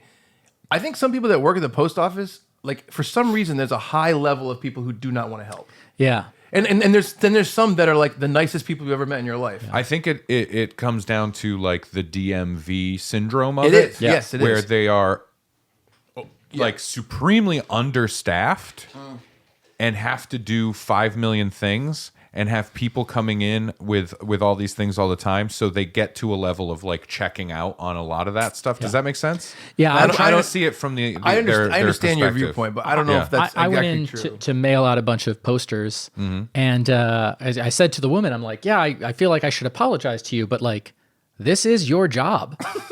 she did not like that. Yeah. So I threatened to kill myself, and she helped me. Well, I mean, I feel like going in any way. Oh, yeah. This is your job. It's probably not going to be received well. It was not. You know what I mean? It was not. Regardless of I where haven't it gone is. back to that post office. Yeah. I'm not going to say any names. But I feel like saying that to your doctor for some reason. Yeah. I mean, it's your job, and you're like gesturing down at your genitals. There have been some post offices that I went to Yeah. in different places where like the people were extremely surly and mean. and then I was super nice to them. And after a short time of seeing them and being nice, their demeanor completely changed towards me because it became familiar. Right. And I do think sometimes, I don't know, plus like working with Tell 'em Steve Dave, Walt, who sends out all the stuff constantly, has a billion horror stories. Oh, yeah. Specifically. Yeah. You know, so it's like, I don't know. Whenever I go to the post office, I always do feel like they are so understaffed. Yes. Every time I go in, I'm like, why is there one person with this? You know what I mean? I bet every post office has its own specific set of circumstances. Famously, the post office is like has been under attack. Yeah. Yes. There was that entire issue during Trump's time in office where he installed a guy who was like anti-post office and was trying to strip the whole thing. Oh, Did you know about that? No, I don't know about that. Yeah, they're like deeply fucked over, you know? Oh, I believe it. Yeah. But I did eventually. I got my passport. Yep. It's weird. I guess I didn't know that there were so many different types. They sent me 2 passports. One is your. It's called a passport card, and it works for all land travel. Oh, you're talking about the card. That's fairly new. Yeah. It looks like a license. It's weird, but there's 2 versions of what you're thinking of. One of them is called like a super license or something, and basically it is a passport and a license, and it has hologram stuff on it. Mm-hmm. But this is actually just a passport card. It cannot act as a license, and it can only... No. Yeah, I know. It can't act as a license. Yeah. But there is a license one that's just and yeah. it's a passport. So those are 2 new things. This one only works for land travel. So we can go into Canada. We can drive to Canada. We can drive into Mexico. But you can't air travel anywhere with it. I don't know what the deal is with The plane won't take off if it's in your wallet. Yeah. But then they sent me the real passport as well. So the passport situation is resolved. And yours has that little star on it? yeah. Special passenger. He'll kill himself. But he got a middle seat. Look out! So oh boy! So the reason I got it was because Brad and I will be going to Canada very soon. Yeah. We're gonna see Gris. We're gonna go see the Less Than Jake discography show for Hello Rockview. It's going to be a good show. It's gonna be awesome. We're gonna have a little adventure, a Canadian adventure. I think that's gonna be really fun. But recently I went to Colorado for the first time. Yeah, And yeah. Have you been to Colorado? I have. Have you been to Colorado? No. So I'm gonna Never will. I'm going to be going to Colorado. If shows? In July, late July. For what? Comedy. Oh yeah, are you performing where? I'm going to be in Colorado. Denver, Vail, 2 other places. I'm out there for like 4 or 5 days. Really? Yeah. Maybe I'll go. Yeah. Maybe I'll go see you. Yeah, 'Cause, I yeah. might be busy. No, I'm kidding. But no, I'm really looking forward to it because the last time I was there was when Kalina and I drove cross country for our honeymoon. Yeah. So we were in Denver for like a little bit. Yeah. But I will say this: my favorite drive I've ever done started in Denver. So if you ever want to drive a whole damn day and have a great time doing it, okay.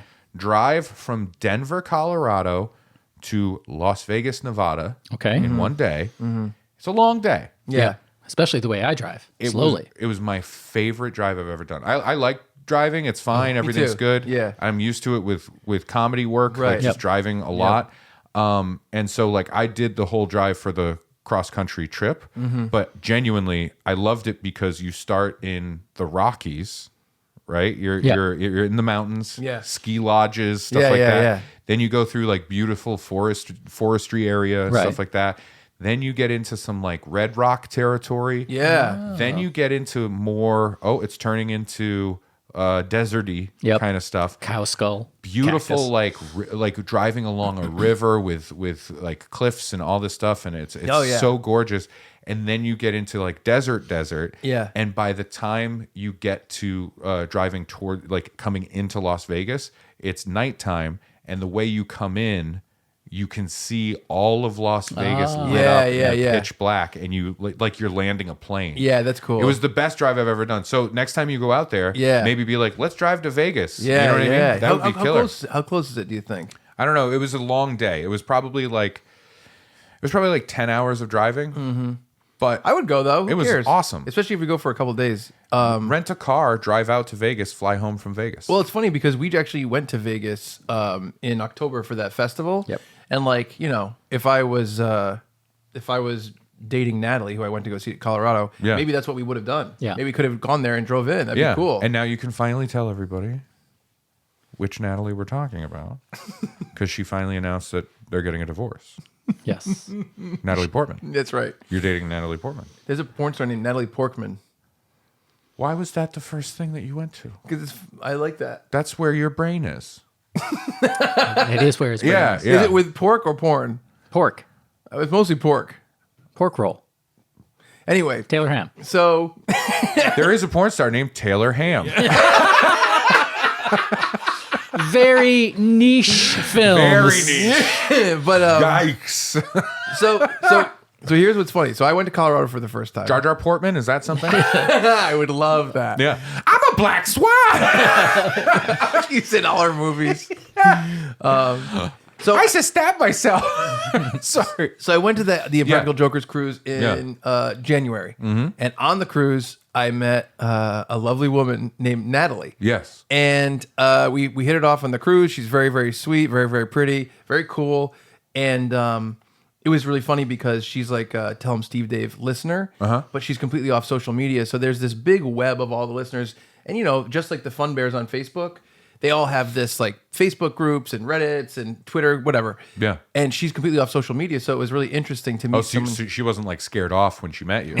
Well, That's good. She had watched some Funbearable.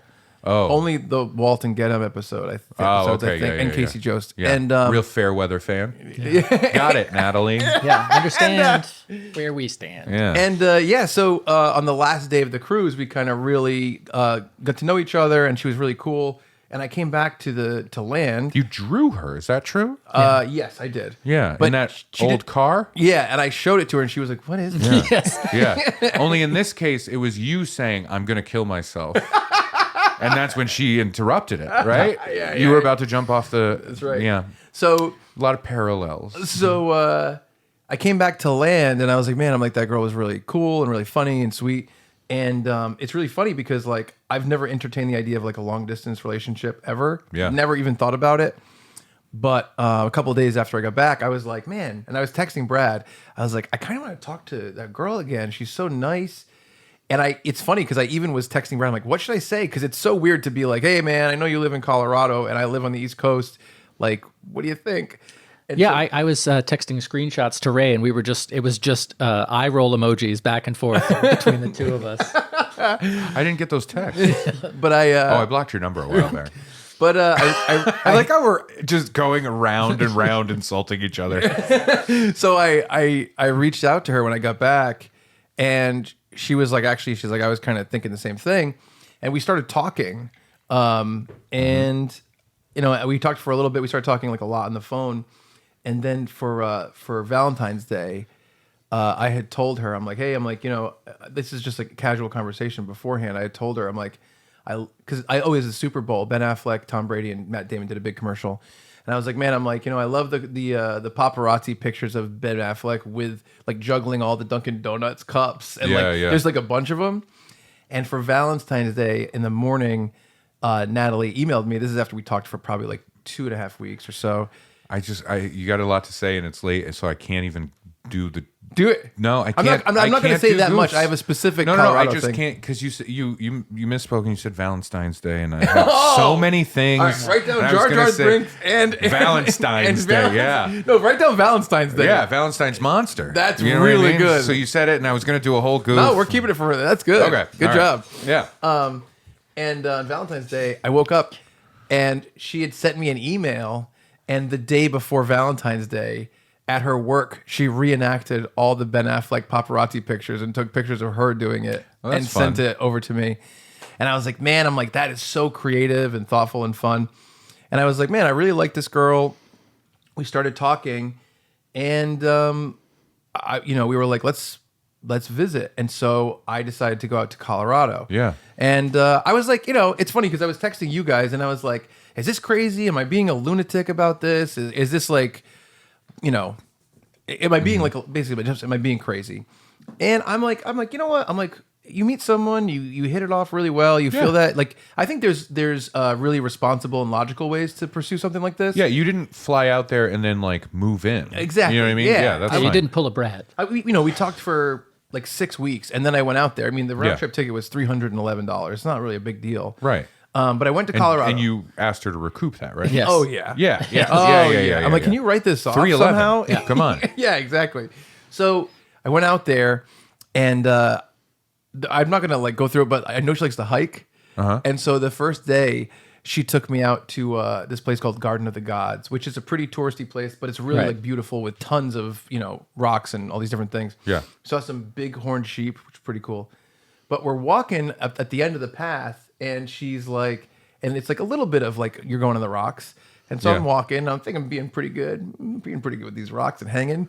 And she's like, ooh. And I was like, what? She's like, nothing. I think I just have to change the plans for the rest of the week. And I was like, what do you mean? She's like, you're just, you're walking pretty gingerly on this very, very beginner's little rock I trail. like the comedy of that is like the whip pan from her saying that to you going, what do you mean? But you are like comically holding on to a low boulder and like doing this and your tongue is stuck out. Seriously, Like, it was like, it was, I mean, I your felt fine. knees are bloody. I'll put it this way. If it was me and Brad, we'd Yeah. both be like, "You're killing it. Yeah. You're the Mr. Yeah, but Rock." that's the two of you in the parking lot That's before correct. you get out You're like, there. Are you Stallone? Is this Cliffhanger? Yes.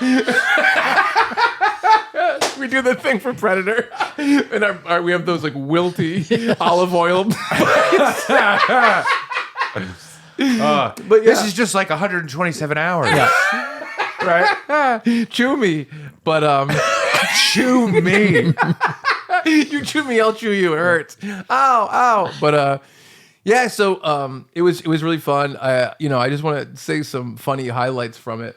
It was fun. It was very cute when we did our Valentine's Day episode. We got a random email asking us what we wanted for dinner. Oh, we knew. I know. You know why you knew? Because she's like, hee, and she made a fake email, but then it's like, what's your name? And she's like, Natalie. And she put her actual name, Yeah. and so it just said it in Yeah, the thing. yeah. But she made that stuff, which is Yeah. very, very sweet. That's great. I tried to hide the email I saw from it, though. Chuck. that No, he it was had already very, seen. it was Yeah. very cute. But the thing I wanted to tell you was, it was funny. I was in Colorado, and I saw this TMZ stuff come up about Nick Swartzen. Did you see this? Oh, yeah, Yes. yeah. Yeah. So essentially, what happened was there was all these videos that came out from his show in Denver where he was like incoherent and yelling at people, and he was all fucked up on stage. And the next day, he posted and he apologized. He's like, "Listen," he's like, "I took a low grade edible and I had like 2 drinks." He goes, and the fucking altitude sickness combined with that stuff. He's like, "I'd never been here before. I never performed here before. It Yeah. fucked me up." And I love Swartz, and he was like, "I'm so sorry. I'm going to come back and make it up to you. This is totally on me. I should have been, I should have known about this." Yeah. And I'm like, what an idiot. This guy doesn't know about altitude sickness. What kind of guy is this? So, I'm hanging out in Colorado. And we had an awesome time. Like, we went to downtown Colorado Springs. We're gonna find out that Natalie's not real. Yeah. It's a mirage. It's just altitude sickness. Chuck is It's him in a hotel pillow. Chuck is still in the Garden of the Gods. This is a hallucination. Yeah. Oh, no. He was at a McDonald's play place, and he's like, this is the Garden of the Gods. You guys are my best friends. And it's 2 big horn sheep. One is taller than the other. Yeah. So And I'm like a big horny sheep. Yeah. emphasis on sheep. Bah. So, we went to Colorado Springs, and there was this place called Manitou, which was like this beautiful downtown area. It's like the perfect place like to go, like a small mountain town. Yeah. They had like this. That's the sequel to Manatee. yeah. But Manitou. They had this. That was better than anybody gave it. I like it. It was fine. There's this big arcade, and it's like 7 different rooms. And this is just for people who know me really well. For the past like 7 years, there's been a new Ninja Turtles arcade, like beat 'em up, that was released in 2017 or 16 or something. And I've never been able to find it. Everywhere I go that has an arcade, I break off from the group and go look for it. When I went to Miami recently to go on the cruise, I texted Brad, or I called Brad, and I was like, "Hey, I'm just walking around this arcade. I'm looking for that cabinet." Yeah. And I was telling Natalie about it when we went to this arcade. I'm like, yeah, I always look for this I cabinet. like the idea of you wandering around an arcade Oh, yeah. and somebody asking, "What are you doing?" Right? And you go, "I'm just looking for something that I've wanted for a long time." Something that's about 7 years old. Thing. What are you looking for? Let me describe it. 7 years old, I Hello. really want it. usually enjoyed by children, but Yeah. So they had the arcade machine, which Yeah. I was shocked that was great. But And you played it, you're like, "It sucks." the arcade was. Natalie was Donatello.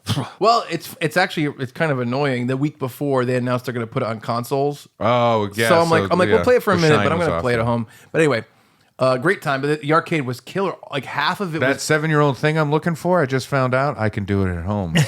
What was weird is half of the arcade was outside under like a scaffolding. Yeah. But I'm like, man, is it too like because it snows there constantly, and it'll be like snow in the morning, and then by the nighttime the snow will be melted because the sun is the elevation is so high. Yeah. The sun is closer. It melts all the snow way faster than other places. Weather, yeah. But I don't know how the arcade machines like exist outside. It's really strange to me.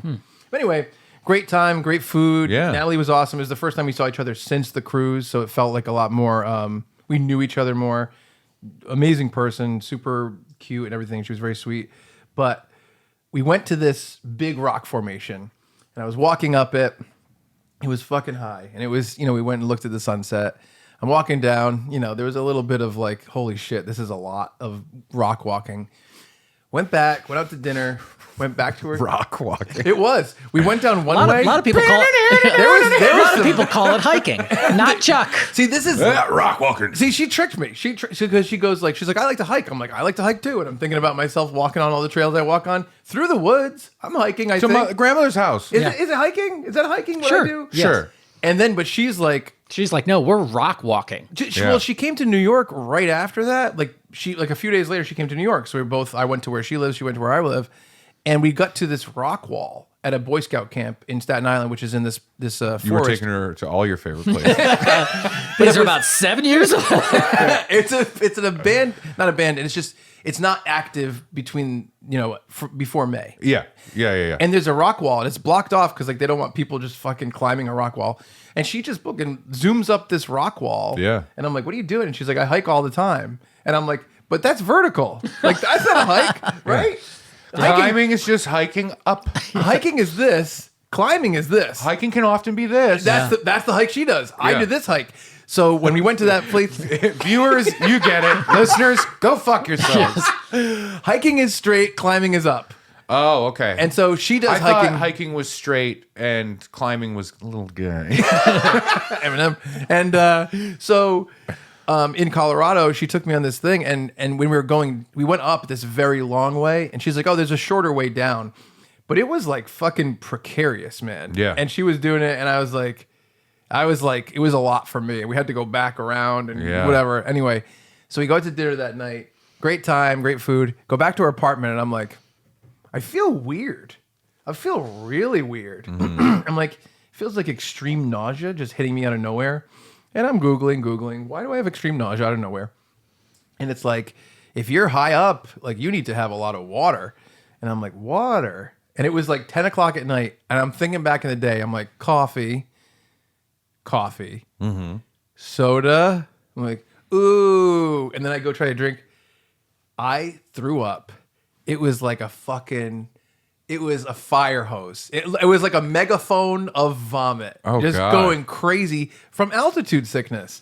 Wow. Which I didn't really know that much about altitude sickness. Yeah. Wow. I thought it had to do with more, I guess I thought it had more to do with lightheadedness Yeah. and being out of breath. Right. I didn't think it had to do so much with stomach issues, Well, now I'm really looking forward to doing a week of shows in Colorado. Well, just drink. I think you're not Yeah. going to have an issue because like Because I'm Nick's- already tall, so I'm already high up. Yeah, that's true. Well, Nick's- or you're going to have a worse time because, Oh, I'm even higher up. yeah, well, they said that don't go on any rock walks. like alcohol and drugs are way more effective, so they fuck you up way more. So Yeah. you don't really do that stuff, and you can just control how much you drink. But I was so planning on doing it. that's why I'm going there. I'm going to do heroin. It's cheaper because you only need like a third of what you normally do of heroin.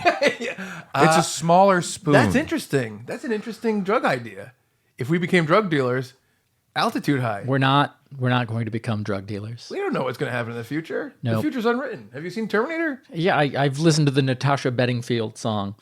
The Terminator rest is 2? still unwritten. Yeah. You might become a good guy. Wait, am I a bad guy now? Wait. But I don't know. I don't know what's going on anymore. But so yeah, I got really bad altitude sickness, Yeah. and it was fucking rough. And yeah, I came back, and then Natalie came down to New York, and dude, on Staten Island, Did she get low-titude sickness? Yeah, Yeah. yep, get low. She shit herself. Yeah. She had too much water. Yeah. We had an awesome time. It was actually her birthday weekend, and I surprised her great. with Yeah. like a New York City skyline cruise. She was like, "Oh, I know it's kind of dumb, but like I want to see all the tourist stuff." And I'm like, "I don't think that's dumb at all." No. We did that. We went to an awesome Mexican restaurant. I went to Junior's Cheesecakes, which I've never been to, which is like this big diner. What do they do there? Well, he can't reach the counter, so it's a Oh, little tough. yeah, but yeah. he tries to make cheesecakes. That's a good one. But we went to the best Italian restaurant I've gone to on Staten Island called Bocelli. It was incredible. Bagels, pizza, whatever. We went to Spumoni Gardens, which is my favorite pizza in the world. It's in Brooklyn. But what I wanted to bring up was I was like, let's go to the Alamo Draft House, which is this movie theater that I don't know how many there are in the country. There's probably like, I'd say less than 100, but probably Yeah, more yeah. than 50. And it's this really nice movie theater where they serve food. Every theater is themed differently. They're about to open one in Florida they have a movie themed mini golf course because it's in Naples, and I guess that's like a big golfing place, which I'm like, that sounds really fun. And this one that opened in Staten Island opened right when I moved there, and it was designed by the Wu-Tang Clan because they're from Staten Island, and so it's all based in 60s and 70s kung fu movies. They have all props everywhere. They have an adjoining bar called the Flying Guillotine. It's incredible. I really love it, and the movie theaters the movie experience is supposed to be kind of like premium, where like they won't just show regular trailers; they'll show other things that are connected to the movie. Yeah, yeah. And you have a little button on your seat with a notepad, and you can order food and tell like the people that work there someone's talking or someone's on their phone, and they kick them out. Right. Which yeah. is really Alamo is like movie first. It's you know? great. Yeah. It's a really great company. I'm so behind it, and I love going to see movies there. But we went to go. I was like, I would love to take you there this weekend. And we were seeing what was playing, and what was playing was this movie called Imaginary. Have you seen a trailer for it? Yes. I have not. So Imaginary, it's made by Blumhouse. By the way, I didn't know Blumhouse did Paranormal Activity in fucking 2006. Yeah, yeah. I had no idea. That was kind of like the building block of the company. Yeah, that was their turning moment of like, oh, we can do these low budget horrors and we've talked about like the financial structure of that. Yeah. And if you're interested, there's a documentary, it's like a 15-minute documentary on YouTube about how Blumhouse became popular by turning the normal movie experience, which is usually that when you're away from home, things can happen, and home is the safe place, on its head, and it created a place to create low budget things. And like Paranormal Activity, Insidious, I think, Sinister, Conjuring, all these things have to do with that. It's really, really interesting. But I was like, let's go see Imaginary. And Blumhouse famously, I think, is like, they'll make a great thing and a shitty thing, and a great thing and a shitty thing, which I think is, and I think you guys probably agree, is like, that's good. Just give the ideas a chance. Yeah. You know what I mean? It's okay if one doesn't come out good and then you make a good one. You just got to make new stuff with new people. That's what filmmaking should be. So Imaginary, the trailer, what I got from it, and I don't know what you guys got from it, I was like, okay, Child's Play ripoff. There's a toy, it's alive, it's doing a thing, it's probably killing people, and they're going to be like, oh, this little girl or whatever. That's what I thought it was. What did you think it was? Am I? Are you Imaginary's a little stuffed bear. thinking of the Ryan Reynolds? I'm thinking of the Ryan Reynolds. Yeah. What's that? That's Ryan Reynolds has a movie coming out where he has an imaginary friend. Oh, I Yeah, don't know and about John Krasinski. Yeah. Oh no. Okay, just to tell you, it's not anything crazy. Oh, I thought it was that. Genuinely, I thought that's so. I don't really know about this. It's a horror movie. Yeah. And there's a grown woman, and she's the stepmother. Ew. Yes. And she's a stepmother to this like 8-year-old girl. And the 8-year-old girl is like, my teddy bear told me to do it. And the little girl has like a board with a nail on it, and she picks up her hand to slam it on it, and it shows a list, and it says like something that hurts, something whatever. Yeah. And she's like, but Chauncey told me, and it's like why are you doing this? And I'm like, okay, it's just Megan. Yeah. Yeah. Megan, Yeah. Child's Play. Mithrigan. Yeah. I have a doll. Someone says it's alive and it's hurting people, but no, everyone's like, dolls aren't alive. Yeah. and it turns out it's a little person secretly living in it. Is that what this is going to be? No. So isn't the orphan that? Or no, the, not the orphan. orphan is. Yeah, I think it is. I think it is like it's actually a girl, an older woman. Yeah, not an yeah, actual yeah, orphan. Yeah. So I think it's okay if I spoil it for you guys, right? I'm not going to spoil the whole thing, but just Spoiler alert, viewer, listener. We're Spoiler going to alerts. ruin Imaginary. we're going to ruin Imaginary. So I really enjoyed this moment the whole time. You know, they're talking about the bear. The little girl has a bear. It's doing things that are scary, or bad things are happening. Yeah. And, you know, whatever. They're playing that whole thing, and the girl and the mom, the stepmom, keeps like taking the bear away or saying like it's not the bear. We know whatever. She gets a child psychiatrist to come to the house, and she's filming the girl with the bear in the room. And she's like, "Oh, go get your imaginary friend." She brings the bear in. She sits her on the couch, and the girl and the bear have a fight. And the girl talks as the bear and stuff like that. She's like, "No, you do this for me, whatever." And then the therapist comes out and talks to the woman, the stepmom, and she's like, she's having a real break from reality. She's talking about this stuff, and the stepmom goes like, "So what do you think we should do with the bear? Like, should we keep it away from her?" The therapist goes, "What bear?"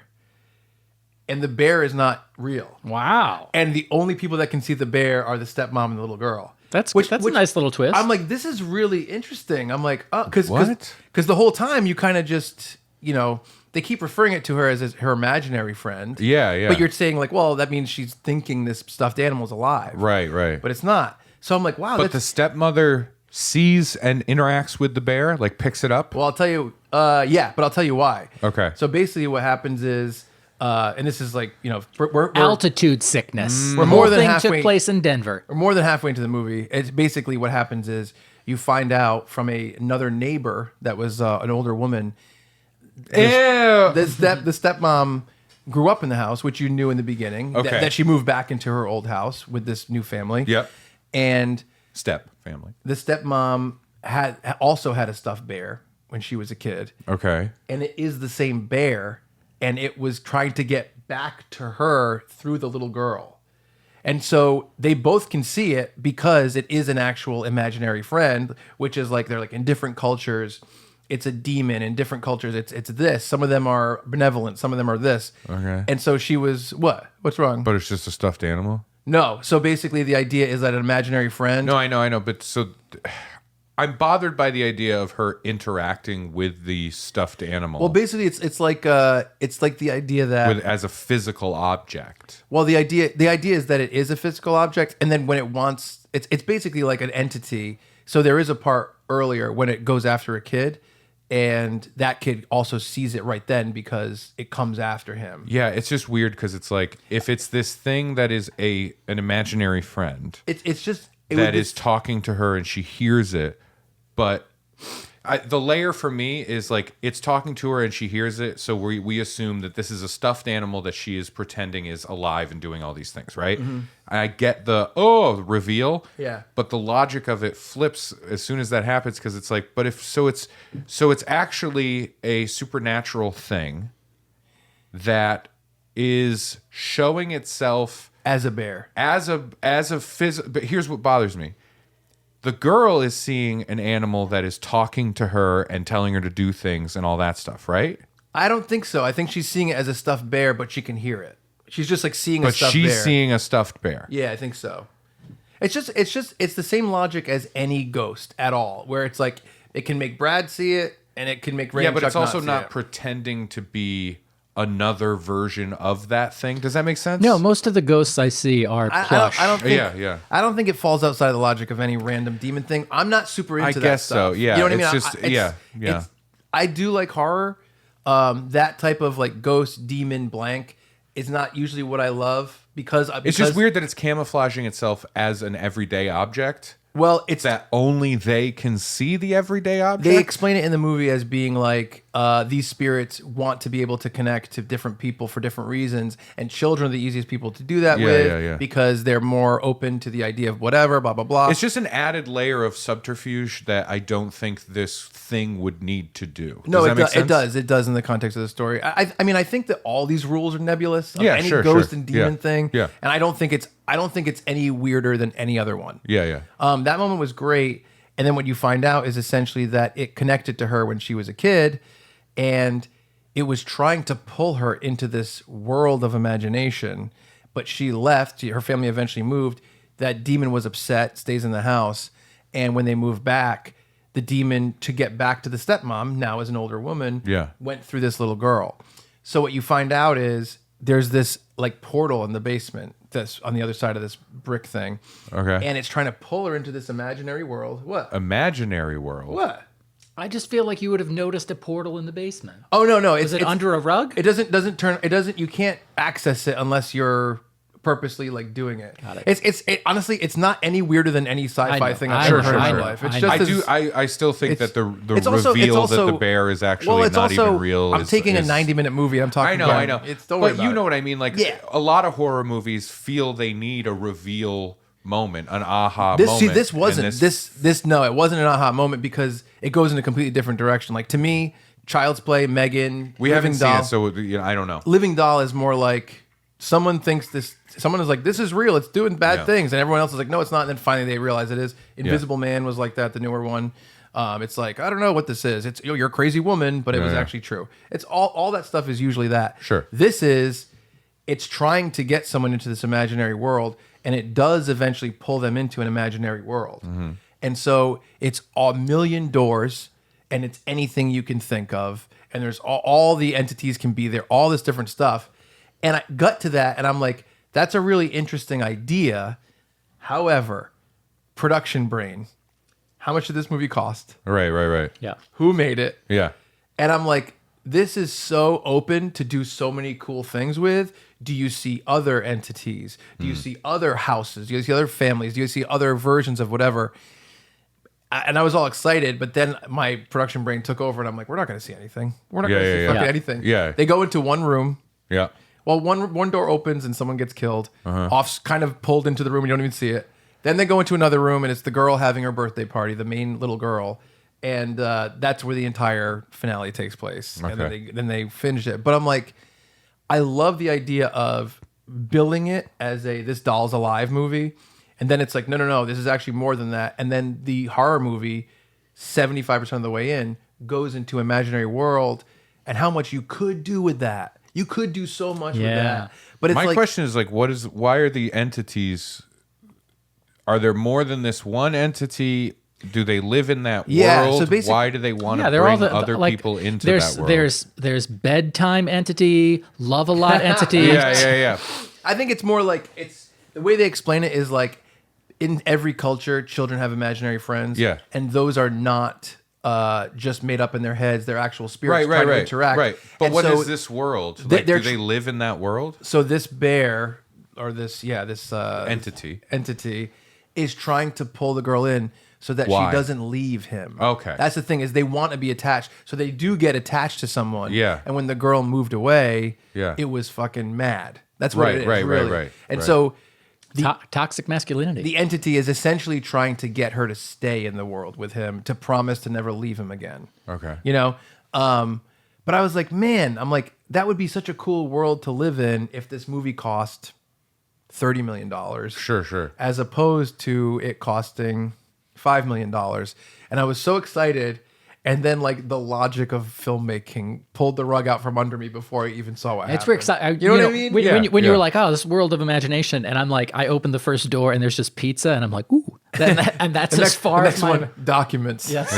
Oh, Ooh, no, a spreadsheet. Brad, that pizza was actually a demon hiding as pizza, and you ate him. There's this cheese dripping from my... Huh? Great, now I'm going to be a shit demon. And he was all mad. Well, that's what happens if I don't take my Lactaid before a regular pizza. Oh, that is true. That is true. I would shorten the word shit demon to sheeman. Yep. But it doesn't work. Yep. They did do a cool thing where, they kind of played with the Jaws rules, where it's like the teddy bear was like, out throughout the movie, and then you see the real entity, and it's like a super frightening monster bear, but it's barely shown. It's always in shadow. It's like light going across it, and it really looked awesome. Like whatever they built for it looked great, and I think it was perfectly played with and never really fully shown at one time. All these different parts of it. Yeah. But No, I'm you like, can't. You can't. I wish there was more of that. Like, what if that's a bear? And there was other ones that were like these scary monster versions that you just saw a little bit of, or you saw windows into other people's homes, or whatever these things are, especially because they do bring up different cultures. So how about different culture version ones? You know what I mean? Like from different parts of the world that are... What if they have like offensively stereotypical accents. You know what I mean? You know, what if that happens? That's door number 3 in my what if the imagination. door opens and it's just like, oh, I don't even want to give it an example. Yeah. You know what I mean? I'll say this. Jar Jar. Hear me out. So in my production brain, Yeah. the movie opens with a montage, and you're talking about like these different cultures and imaginary friends, and it's one from the Middle East, one from the Far East, whatever. All the Easts. All the East. And then when you open the doors, you see horrific acts being committed in the homes by the people that you established in the opening scenes. This is what I'm talking about. Like that is a great idea and a great way to use this. But it's all the same, like hand on a board with a nail in it. It's just different versions. Yeah. It's just funny to think that it's like, wow, this is a concept that really could have been this. Sure, yeah. But just the budget made it turned into this. I think there's a lot of that in horror. In horror in general, you Yeah. know what I mean? Yeah, and it's that's always tricky. Yeah. That's always really tricky. But- you know what I'm reminded of though? Yeah. What you're describing here. Yeah. Not the same, but has a similar thing in it. Mm-hmm. Are you guys aware of Little Monsters? I've never watched Little Monsters. Never watched it, but I'm I know familiar with about- it. About Ben Savage or Fred Savage? Fred Savage. Fred. Howie Mandel? Ben is in it, and Howie Mandel. Yeah. Ben is a little brother. Ben's a little brother who Yeah. eventually is in peril and needs to be rescued Little Brothers. by Fred. I love that movie. haven't That movie's watched it. so fun. I bet. I highly recommend it. It is a great late 80s or early 90s? Yeah. Somewhere in there. It's so fun, and Howie Mandel's a monster, but like the rules work in that, right? Yeah. Yeah. So the under the bed is a portal Yeah. to like the monster world, and they're all like big long ladders that go nowhere. Yeah. So you come down the ladder and then you're in the monster world. They're all hanging out, they're eating candy, they're doing all the bullshit. I'm on board. And they can only come up at night as soon as the sun rises. But that portal's sealed off, and in daylight they get killed like a vampire, right? Does that make sense? Yeah.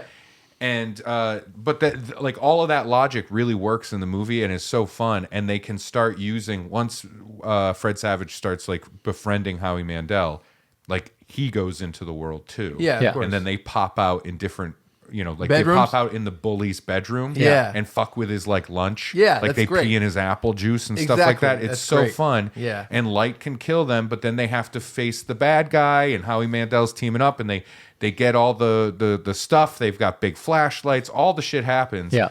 And it's fun because in the rules of it, if as a human kid, if you're in that world and the sun rises, like if you don't leave, you become one. Oh, Howie cool. Mandel was a kid. That's great. Yep. Right? So That's excellent. now there's a ticking clock. Yep. Right? Did they bury that lead for a long time? They kind of start to let that trickle out, and then you find out, like, oh, he was a kid That's too. what I was Yeah. wondering. Yeah. And then, like, the fun of the ticking clock is, like, it gets up against it, Yeah. and they're running through the world past different little signposts for those ladders Yeah. that are different locations because the sun came up in their town. Oh. But they run against that's the brilliant. time Yeah. zones. That's brilliant. So they come up.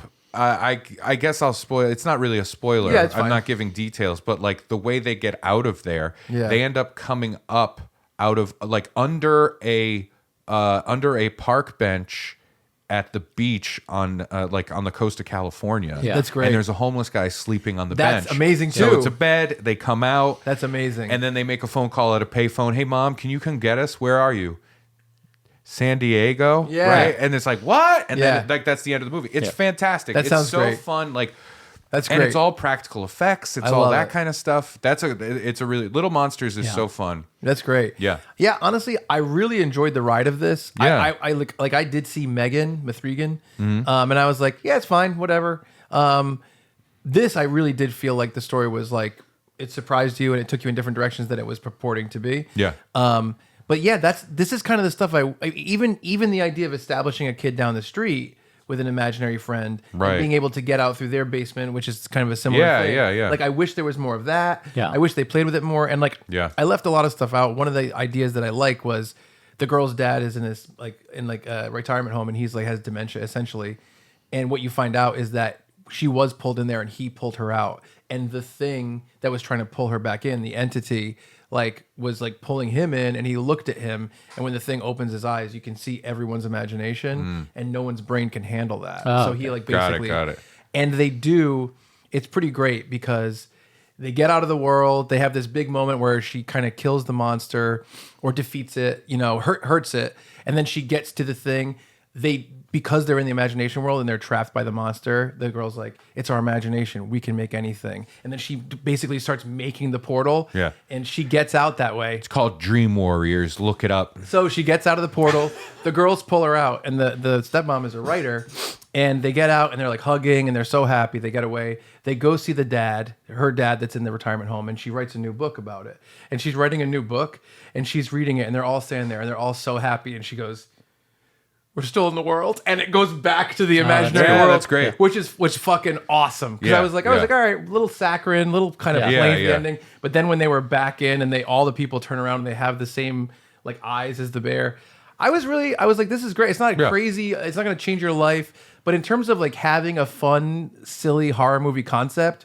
Very fun ride. Really fun ride. I just wish they did that. That world is so cool. It's very similar to what you were talking about. Right. There's so many ways to play with that. So if you want the light, playful version, Yeah. watch Little Monsters.